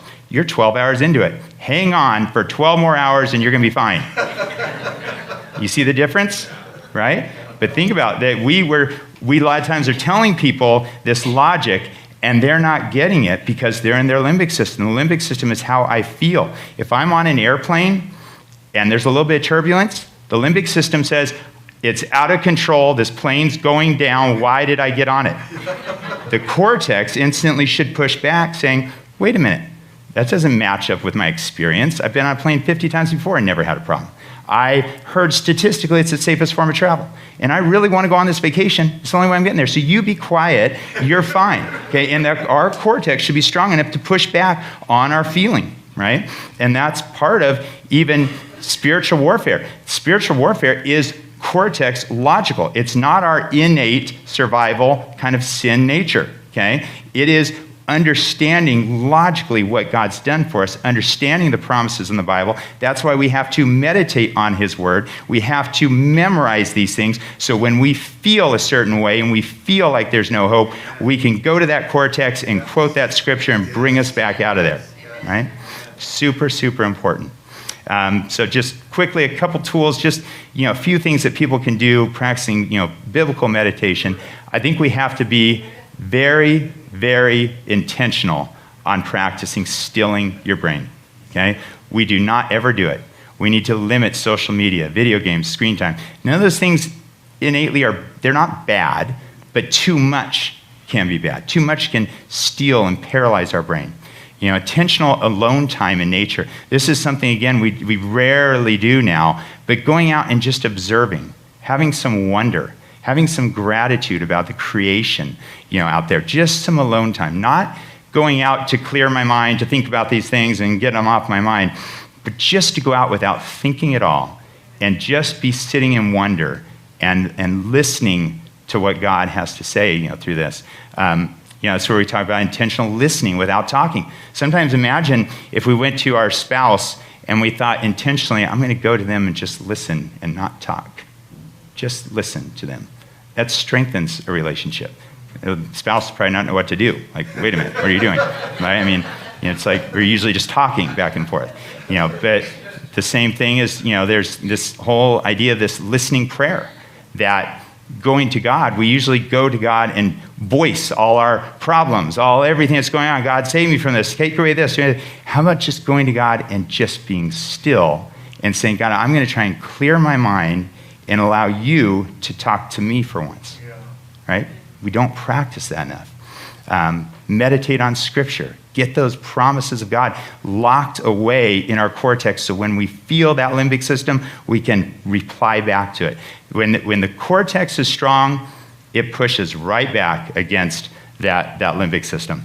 So one thing just to end here, what I want to do is I'm going to play this one song, and I just want you guys just to read the words as they come up, listen to it, and I think it's just a perfect way to kind of end this. Maybe you can turn it up just a little bit.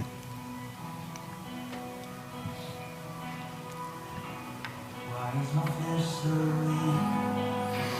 All this anxiety, pressure mounting from the deep within. I don't know the words to speak. It's overwhelming me. The walls inside my mind are caving in. I need peace. Still my mind. Peace come alive. I need your holy presence. I need a resurrection. Still my mind. Peace come alive. I need your holy presence. I need a resurrection.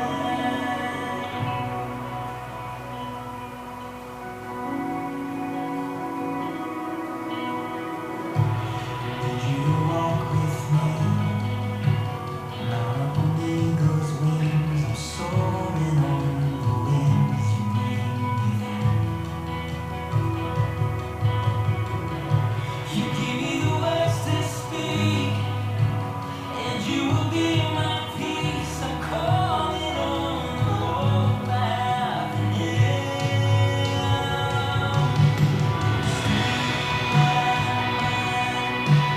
Please come alive. I need your holy presence. I need a resurrection. Still my mind. Please come alive. I need your holy presence. I need a resurrection.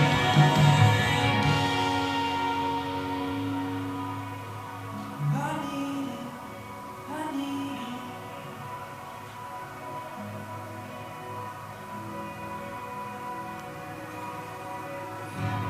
Please come, quiet my soul. I will be still and trust in you, Lord. Oh, come, anchor my soul. I will stand firm, worship you, Lord. Please come, quiet my soul. I will be still, trust in you, Lord. Oh, come, anchor my soul. I will stand firm and worship you,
All right. And that is all from me. So perfect. Thank you. Do you mind if we have people ask questions? That would be great. Okay, so let's take a few minutes and have people ask some questions. And if you don't mind, if you could speak into this microphone, I'll bring it to you because we're recording this and it's going in through the sound system. So that way we can pick it up. And we're going to ask some questions, and then we're going to have one person give a testimony. Well, my brother and my sister-in-law are going to give a testimony, and then we'll be done. Okay? So we have, just raise your hand, I'll bring you the microphone. Okay.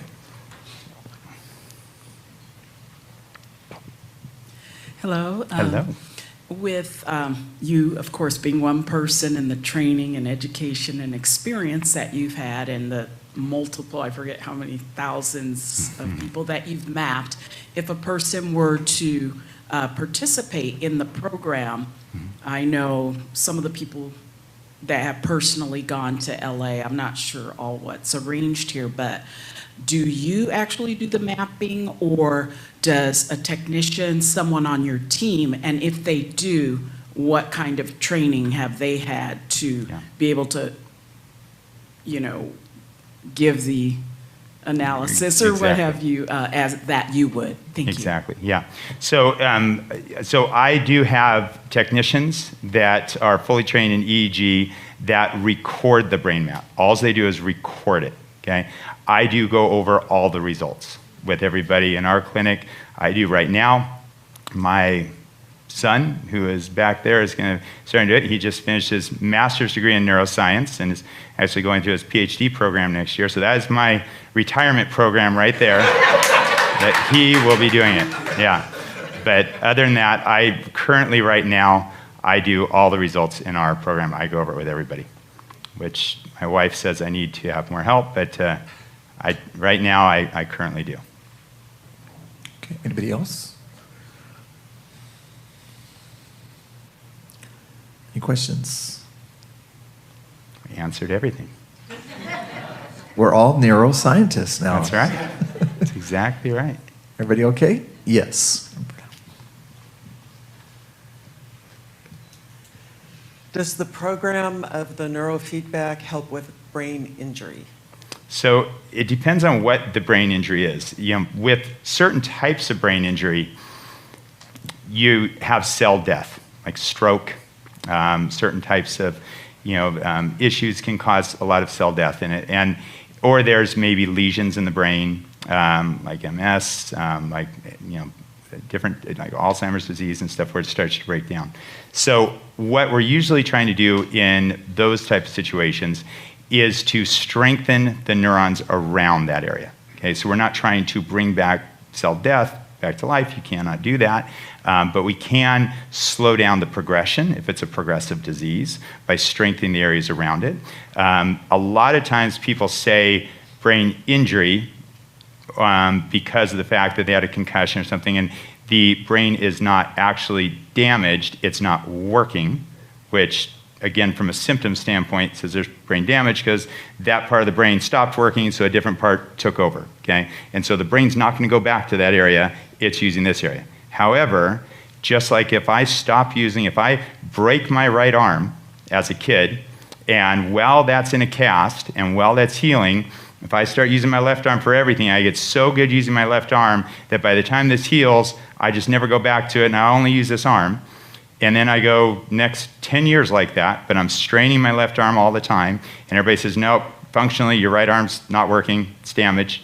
But if I went to a physical therapist, they could isolate this right arm and start working out that area and possibly build that back. In a lot of cases, it's not actually brain damage, it's compensation that happened, where we can put a sensor on that weak area and force your brain to use that weak area little bit at a time and start growing it back. There's also certain types of nerves or cells and neurons in the brain that can grow. They can grow back. We've had a lot of people with long haul COVID that have gone and say a year of not being able to smell or taste, and they go to their ENT or neurologist and said that there's so much nerve damage you'll never get it back. And which I don't know why a neurologist would say that. They can just Google it if they want and see that you can actually grow nerves back. But usually the problem is that, well, how are you going to do that, right? I mean, yeah, we show in certain circumstances it grows back, but how are you going to do that?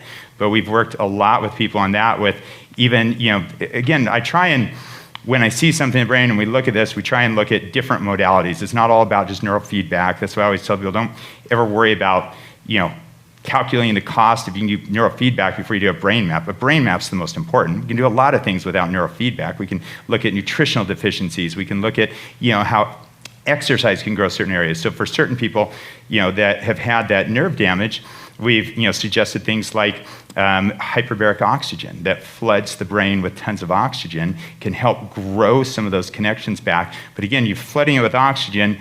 Now you have to exercise a olfactory nerve. Now, the problem with that is kind of hard when you can't smell.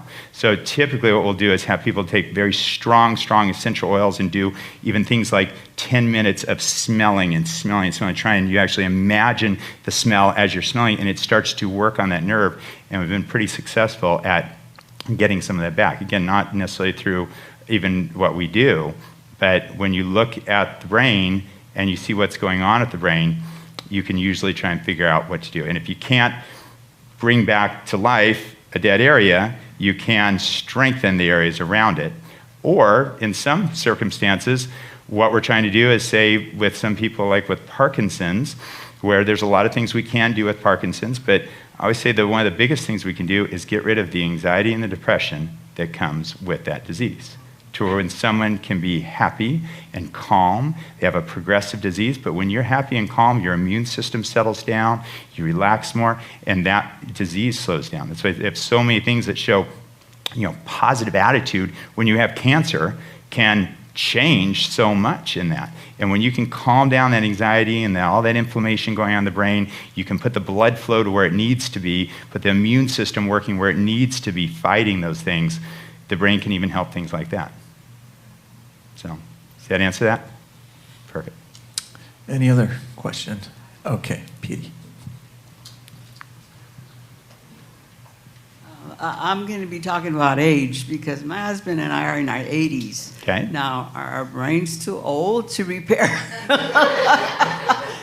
Do you have some older patients, clients, and the results that you get from there? Brain is definitely never too old to repair. We have people in their 90s. I've got a 95-year-old, 94, 95, that when he pays, he still writes out a check. It's all like this. He puts it in the mail, and he sends it, and 10 days later, we get it. It's like, it's so great. We all know he's great. He's good for it. Don't worry about it. But it's like, did you have a credit card? No. I like to do this, right? So, but with him, even like with all these things, he had a lot of visual issues that were starting to, happen all of a sudden, that are outside the normal. His vision was great for a long time, and then just in like 2 years started to go down. But he had all these waves in the back of the brain that were these high beta waves from a little fall. Okay, and that back of the brain is all of your visual processing. Everybody thinks visual processing is in the eyes. The eyes are just lenses which grab light back through that optic nerve and hits the back of the brain. The brain makes sense of color, shape, everything that you see. When you read, it is this. Most of the time when people have glasses on, they are magnifying it so it brings more light back and the brain can interpret it easier. When you have problems in the back of the brain, you have problems reading. Okay? So, those are things that we can help with. We have a lot of people that come to us for early stages of dementia. With early stages of dementia, we're not trying to, kind of repair the dementia. We are trying to slow down that progression by strengthening other areas. I run. I don't run by myself, but I'm a contractor, brain health contractor for the AARP Staying Sharp program, and we've shown in many studies that your brain from about 40 to about 80 should be about a 5 to 10% decline, okay? And in problem-solving skills, and there's some like reaction speeds and stuff, they go a little bit slower than that. But most mental capacities drop about 5 to 10%. The average person drops 65%, okay? So what your brain's capable of, the problem is that even like with AARP, American Association of Retired People, the number one thing we tell people not to do is retire, okay? Because when, your brain needs challenging, it needs social activity. When you are stopping that and sitting on the couch and not doing much or falling into these exact routines every single day, your brain starts atrophying, okay? If it's a use it or lose it system, it's like not using your muscles at all. okay? And it starts atrophying, and that's one of the worst things you can do. We need to stay active. We need to stay social. There's so many portions of our brain that are all social. I could go into a whole nother 2 hours about what the pandemic did to our brain.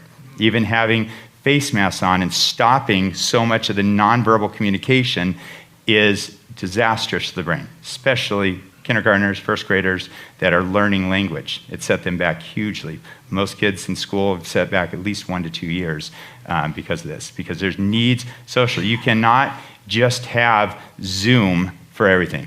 Zoom church can't go on forever. It's better than nothing. So at some states, okay, but it needs to be back to interpersonal. When we touch someone, when we feel someone, when you feel someone's energy, when you see their nonverbal cues, you're reading so much into that. And we need that for humans. And if we don't have that and we start isolating ourselves, our brain starts atrophying extremely fast. So. Okay. Yes. So, say a person goes through treatment, does a brain mapping and things like that. After the treatments, do you recommend things that the person should take, maybe like vitamins, foods to keep their brain healthy, or just keep it going, or is it a continuous treatment all the time? No, it's what we do is rehabbing the brain.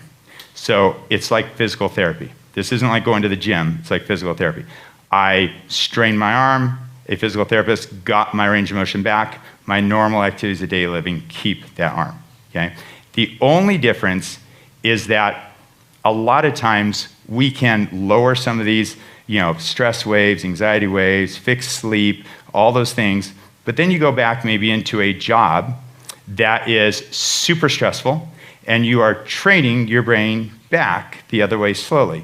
Maybe you stop going to bed on time and you're only sleeping 3 or 4 hours. You are training your sleep waves back, changing circadian rhythms. So there's a lot of things we can do that can be undone.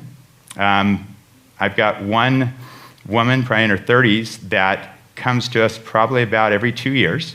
And I'm always like, you're back. And she's like, yep, I have to, because she admittingly is in a horrible, horrible relationship with a fairly abusive guy. But she says that her finances are so tied to him that she can't pull away from it because it would be worse. So her thing is, if I just go to you every 2 years, it brings my reserve down and I can handle all his idiot behavior.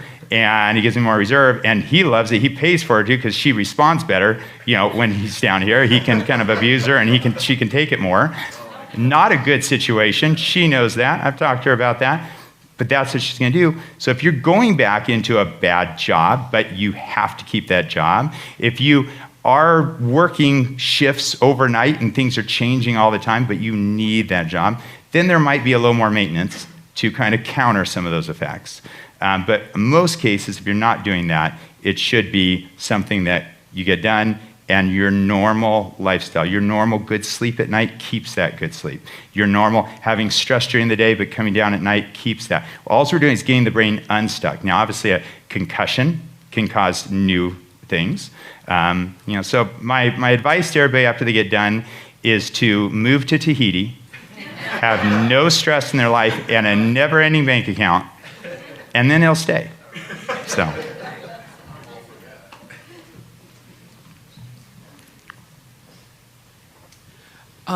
Just a question about the treatment.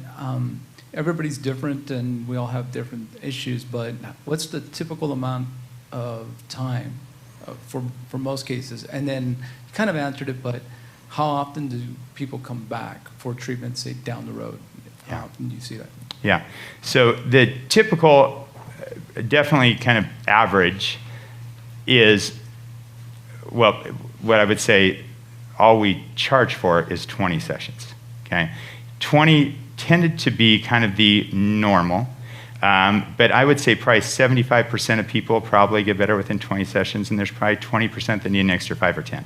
So what we decided to do a couple years ago, because I don't like when someone makes a big investment of this, they're going at this, and they're seeing some symptom change, they hit the 20, and you're like, okay, now it's a bunch more money to go forward, and either they have to pay that, or they say, I can't afford it, so they stop, or whatever. So we've made it in our clinic to where when someone starts this, 20 sessions is the maximum they pay for, but we will go as many sessions as it takes to completely normalize their brain.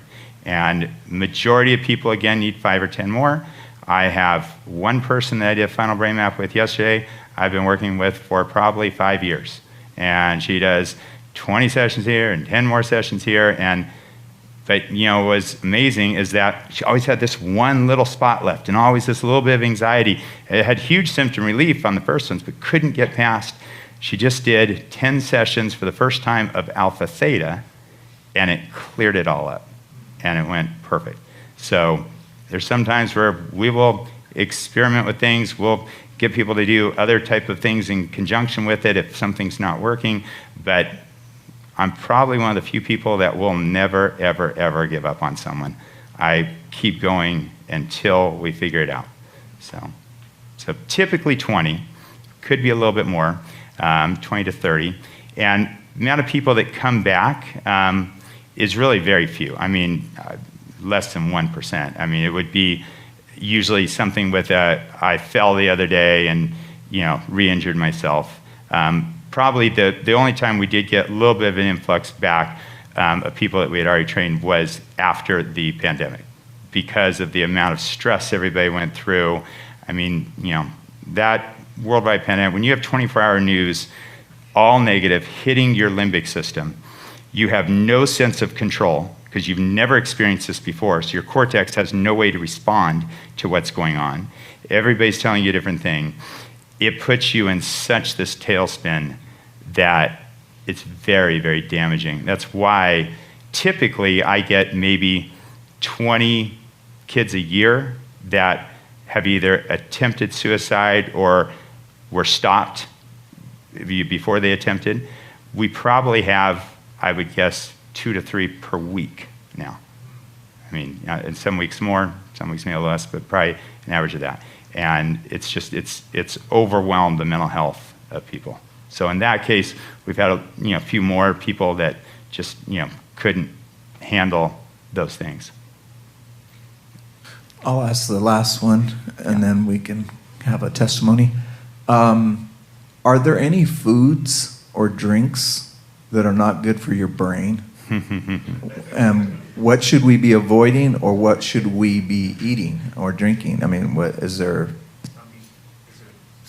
is there some things that we should be watching out for? Is there some foods or plants or whatever that are good for brain health? Yeah. So I'll start with what's probably the best thing for your brain, okay? And that's omega-3 fatty acids. That's fish, okay? It is no coincidence that the majority of Jesus' miracles were fish, okay? Or were fishermen, right? Fish is what really, those omega-3 fatty acids makes up 30 to 40% of the connections in our brain. Your omega-3s to your brain is the equivalent of protein to a muscle. You would never go to the gym to build muscle without having an adequate amount of protein. Imagine if everybody had said, I eat probably 1 serving of protein about every other week.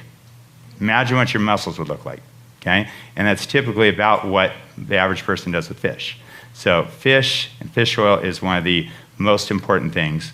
If you're interested in that, we can give you at least a sheet on it, because it is the most corrupt industry there is. About 80% of all fish oil that you buy in the store in supplements is rancid, bad oil. It's the largest supplement industry there is, and it is full of corrupt stuff because it's not, magnesium, vitamin C, those things are minerals, those things last a long time. That oil breaks down. Okay? It's fish. You would never take a piece of fish, shove it in a soft gel, throw it in some warehouse for 2 years and expect it to be good. But they're flavoring it. They're doing all these things to stop the taste. Most people say, I hate taking omega-3s because I get that burp taste of fish. You should never get a burp taste of fish, okay? When you eat fish, you don't want it to be fishy tasting fish. That means it's oxidized. It's turning rancid. It's rotting, okay? And when you burp that taste of fish, that rancid taste, it's rancid. It's bad. It's not helping you one bit. I would argue it's probably hurting you. So number one thing you probably should eat is fish. The number one thing you should avoid, to some extent, at least in large amounts, is sugar. Sugar is one of the absolute worst things you can take, and especially processed sugar. I'm not talking about necessarily, fruit. However, when you process fruit down to juice, you're getting all of the sugar without any of the fibers that help you and the enzyme structures that help you break that down. So it is like you're taking a glass of orange juice, it's like taking a soda, basically. But sodas, one of the absolute worst thing you can do for your brain. Juice, a lot of juice is horrible for the brain. Anything that's high amounts of sugar is really the worst thing for the brain there is. So I can keep eating pizza with extra cheese? That's Absolutely. Okay, great. Absolutely. That's all I wanted to know. That's right. You came all the way from LA to just tell me that. Let's give him a hand for this great presentation. Appreciate it very much. I want to tell you why he's even here in many ways. It was because of what happened with my brother, my older brother, Albert. And so they came up from LA last night, and I wanted them to share their testimony. My wife and I also went to, it was kind of humorous. Somebody in there, I think it was Jackie's story or somebody's story, Jack's story, where they said, well, they thought this was a scam. When Albert and Monica called me and they said, well, we're going to this brain performance center. They fix your waves in your brain. I go, that sounds like back in the back alley or something, like they're experimenting on you or something. But then when I saw the results and what it was doing to my brother, I said, I need to go over there because he and I are raised by the same father, we're workaholics, all that. I thought maybe I got all those problems. So my wife and I went down there. I found out I had a big concussion, the right side of my brain. Didn't know I had it. I think it was 15 sessions, wiped it out. And my wife had a really bad red map. All red in that one middle area. And so she's gone through several sessions and went down there for the alpha theta treatment down there twice for all the trauma that she grew up with. And I'm just praising the Lord that it's all clean now. And I got a different wife. I'm gonna have a remarriage ceremony to marry this new Irma, because before my wife was so dominated by fear and anxiety, and to see that clean brain map was just amazing, and she's going off medication. She sleeps right away now. She falls asleep right away. Very calm, inviting people to the house. I don't even know how to handle this anymore. It's just like this new woman that I have at home, and so it's such a blessing. So I'm totally behind this. I really believe it helps. If it can help you, we didn't do this. I appreciate him. He came over here on his all on his expense. We were wanting to help pay for anything, but he came over here just to help us out. And so I appreciate this very much. So anyway, let me just close out with my brother and sister-in-law coming up, and we'll be done. Okay. Let me just.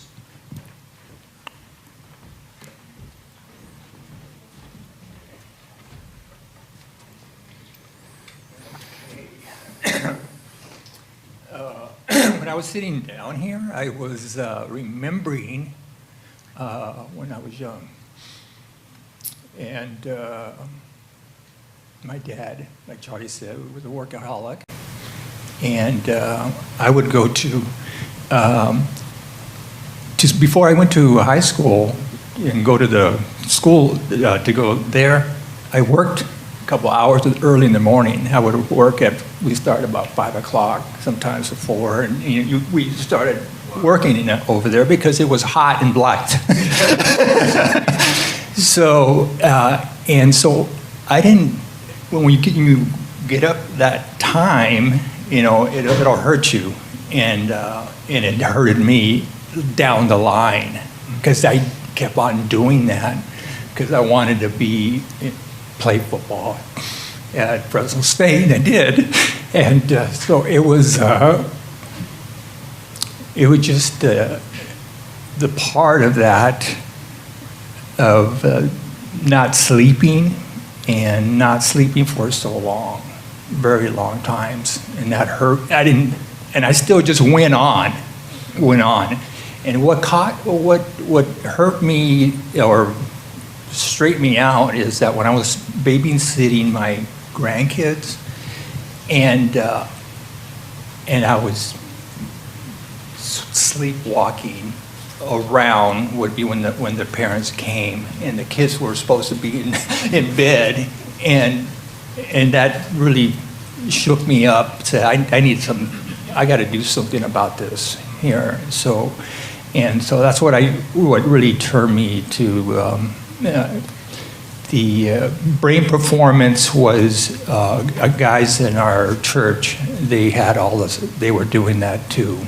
Several of those people were doing, and I went over there, and then I just made, and the thing that I thought was really kind of kooky was all the cartoons. How these cartoons are gonna make me well, and you know what? It did. It just did. It was just really amazing and stuff like that. So they take me care of me really good, and so I thank you very much. Absolutely. Okay, I'm the wife. So I'll tell you what really happened. So it's true that he didn't sleep, and ever since we've been married, he slept very little, and I would complain about that a little bit because I felt like, not knowing what I know now, I felt like that's not really healthy. I would beg him to sleep more, but he was very functional on very little sleep, and that was always his defense, but look, I can do it, and he did. He did a lot. He did a lot on very little sleep. We have 4 kids. He was an engineer. When we were married, he went and got his master's. He coached the kids' teams. He helped with everything. He did church stuff. He did everything all day long on very little sleep. There were times when I begged him, like, can you just set the alarm for 4 instead of 3:30? It just feels like that half hour seems that I'm waking up in the morning instead of the middle of the night. But that went on for decades. And we didn't see the effects of it right away, but when we did, I feel like, I don't know if this is true or not, but what I've experienced was kind of a slow decline for him and then a rapid decline to the point where just memory loss, like really scary memory loss, a lot of confusion, cognitive functioning problems. Here's an engineer with a master's degree that ran his own business, and he couldn't remember anything anymore. He would ask me the same questions over and over again, like someone who has dementia, and I started to feel like I'm living with someone who has dementia. He lost weight. At one point, I thought he must have a brain tumor. That's what's causing his memory stuff, and that's what's causing the weight loss. So, and he was also just disengaged from the kids and the family, and not on purpose, but he couldn't follow things. So. Started taking him to doctors, neurologists. He had, MRIs that showed everything is fine. Blood work that showed he's very healthy. Meanwhile, I feel like I'm losing him a little bit every day. Who he is, every day was just a little bit just gone.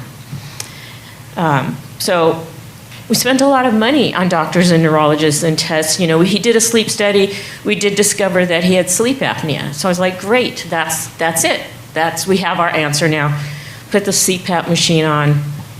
I saw no change. Now, I'm sure that he changed in that his wake, when you have sleep apnea, you're waking up multiple times a night, which he wasn't aware of. And so it did help that, but it did not help anything else. I didn't see any measure of anything different. And so when we went back to the doctors and the neurologists, they said, well, just wait a year. Just wait a year on the CPAP machine and see what happens. Now, they had already told me that they thought there was a suspicion of dementia.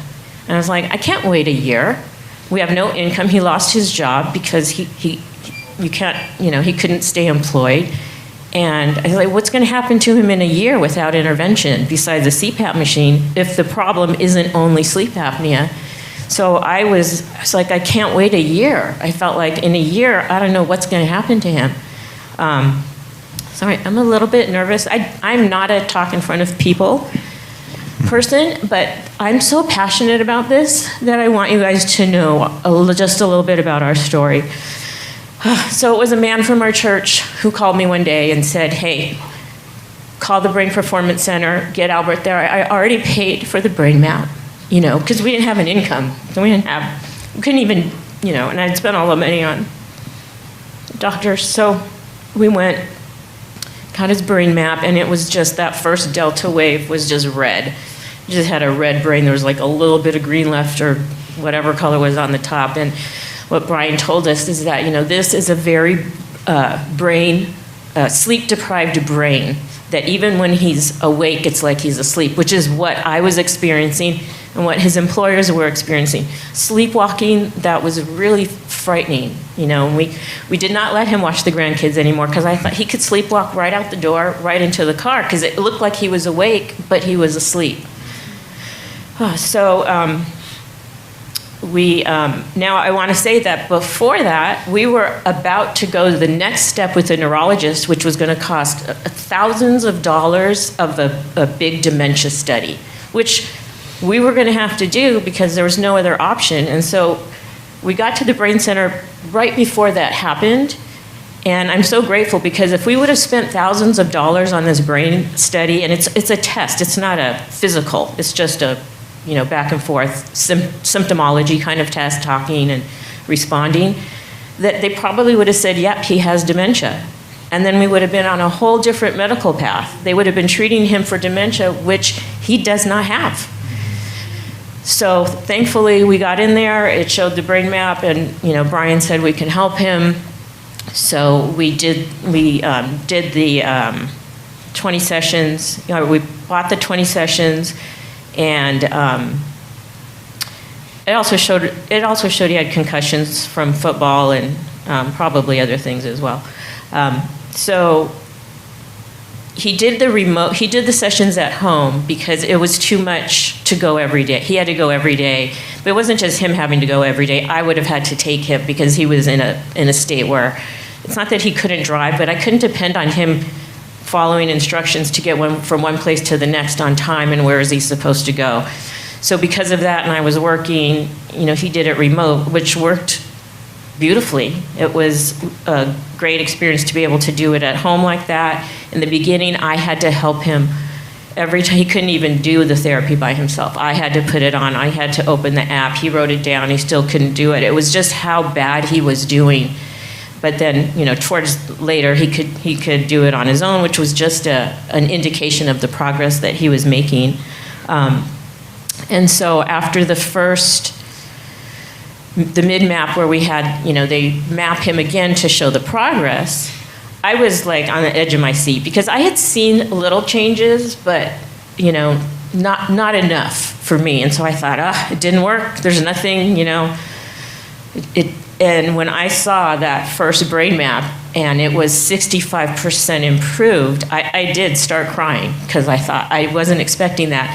And the reason that hopefully I'm explaining this properly, that I didn't see the 65% improvement in real life that was on the brain map was because the 65% improvement was allowing his brain, his delta waves to come down so he can start sleeping deeply, but there still had to be a lot of restoration of the memories coming back because, it had been, I think, decades of abuse of that.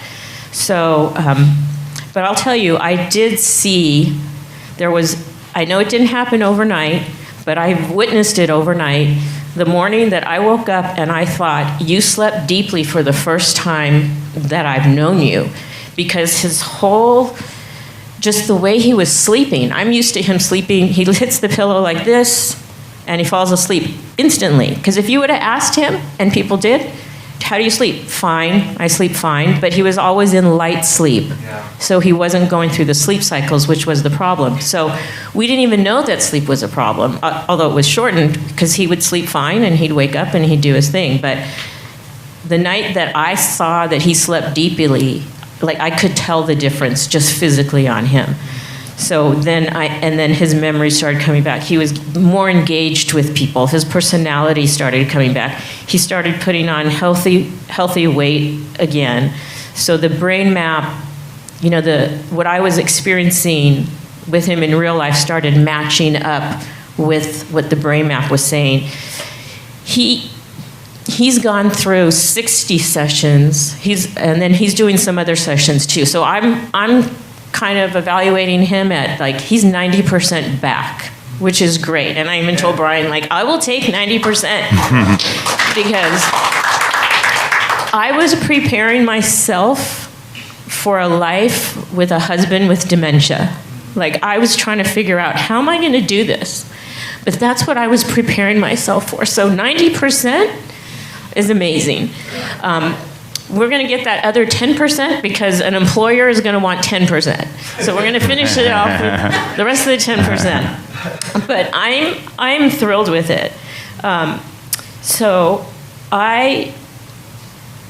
And then when that happened, I have a 24-year-old daughter at home whose sleep is a mess, whose anxiety is up here. And so we got her brain mapped, and it showed exactly what was going on with her. My oldest daughter got her brain mapped. She has my 7-year-old granddaughter who had open heart surgery at 12 days old, went through a lot of trauma that she does not remember, but her limbic system does. And she was reacting in certain ways, like very, like everything was a threat. Everything, she would get easily angered, just frustrated, angry. She would lash out at her brother, who's a button pusher, but still, it was a lot of overreacting. And Bryan had explained to my daughter, it's because she's in survival mode. She had to survive from the day she was born. She had to survive. So everything comes at her as a threat. So, she's acting to defend herself. Well, she just went through, I don't know if she went through 20 or 40. She did 20, yeah. And she's a different kid. She's 7. So works on a 7-year-old. I can't wait to get my mom in there. She was in Italy during the war. She has PTSD, not as a soldier, but as a kid running from bombs flying on her. So and don't tell her that I said she was 87, but she's 87, and I cannot wait to get her in there because she can have a better life. My son is doing it. He just started. I'm waiting for my other son to get here to get his brain mapped and do it. I did mine, and I'm going to start my therapies. I was hoping if I got everyone around me to do it first, then I wouldn't need it, but I still do, so I got to do it. I did a flight or fight thing yesterday on the way here, so I thought, I do need to do it. So, what I want to say about doctors, I love doctors. My dad was a doctor. My son is a doctor. My daughter-in-law is a doctor.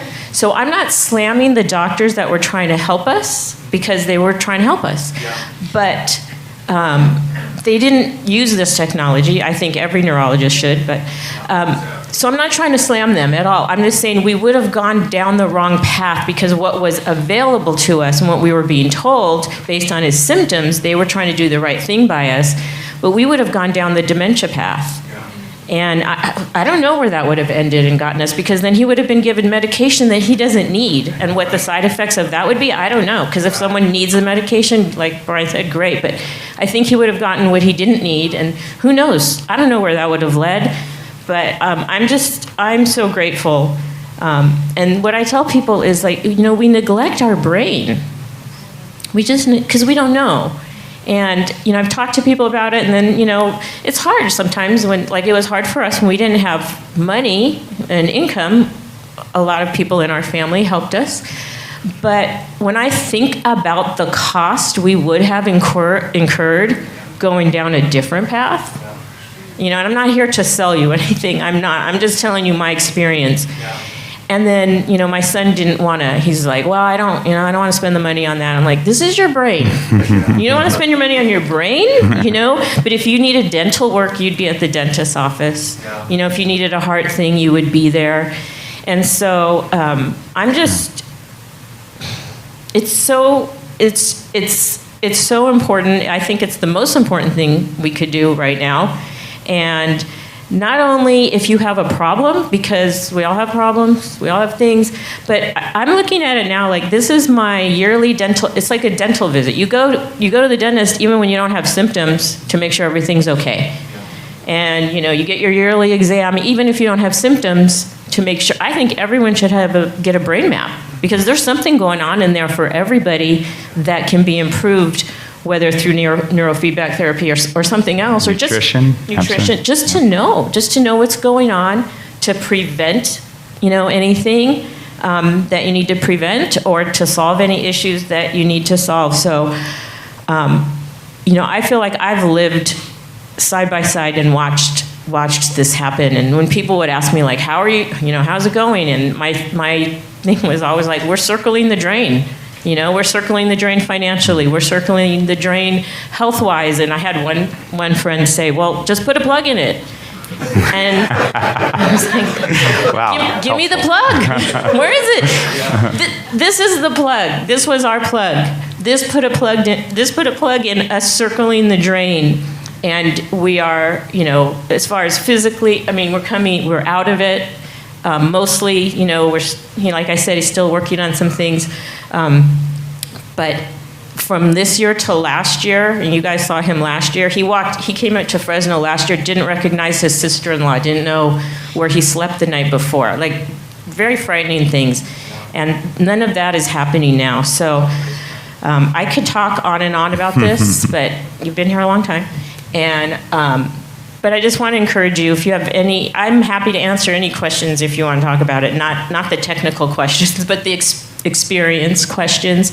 But I just want to say I'm very passionate about this because I believe 100% that this saved my husband's life. And I'm grateful. And I'm grateful that my family is here and going to do it. And I'm grateful that my other family back home is getting on board and doing it, and I think it's a game changer. So, thank you. Awesome. Give me a hug. Come here.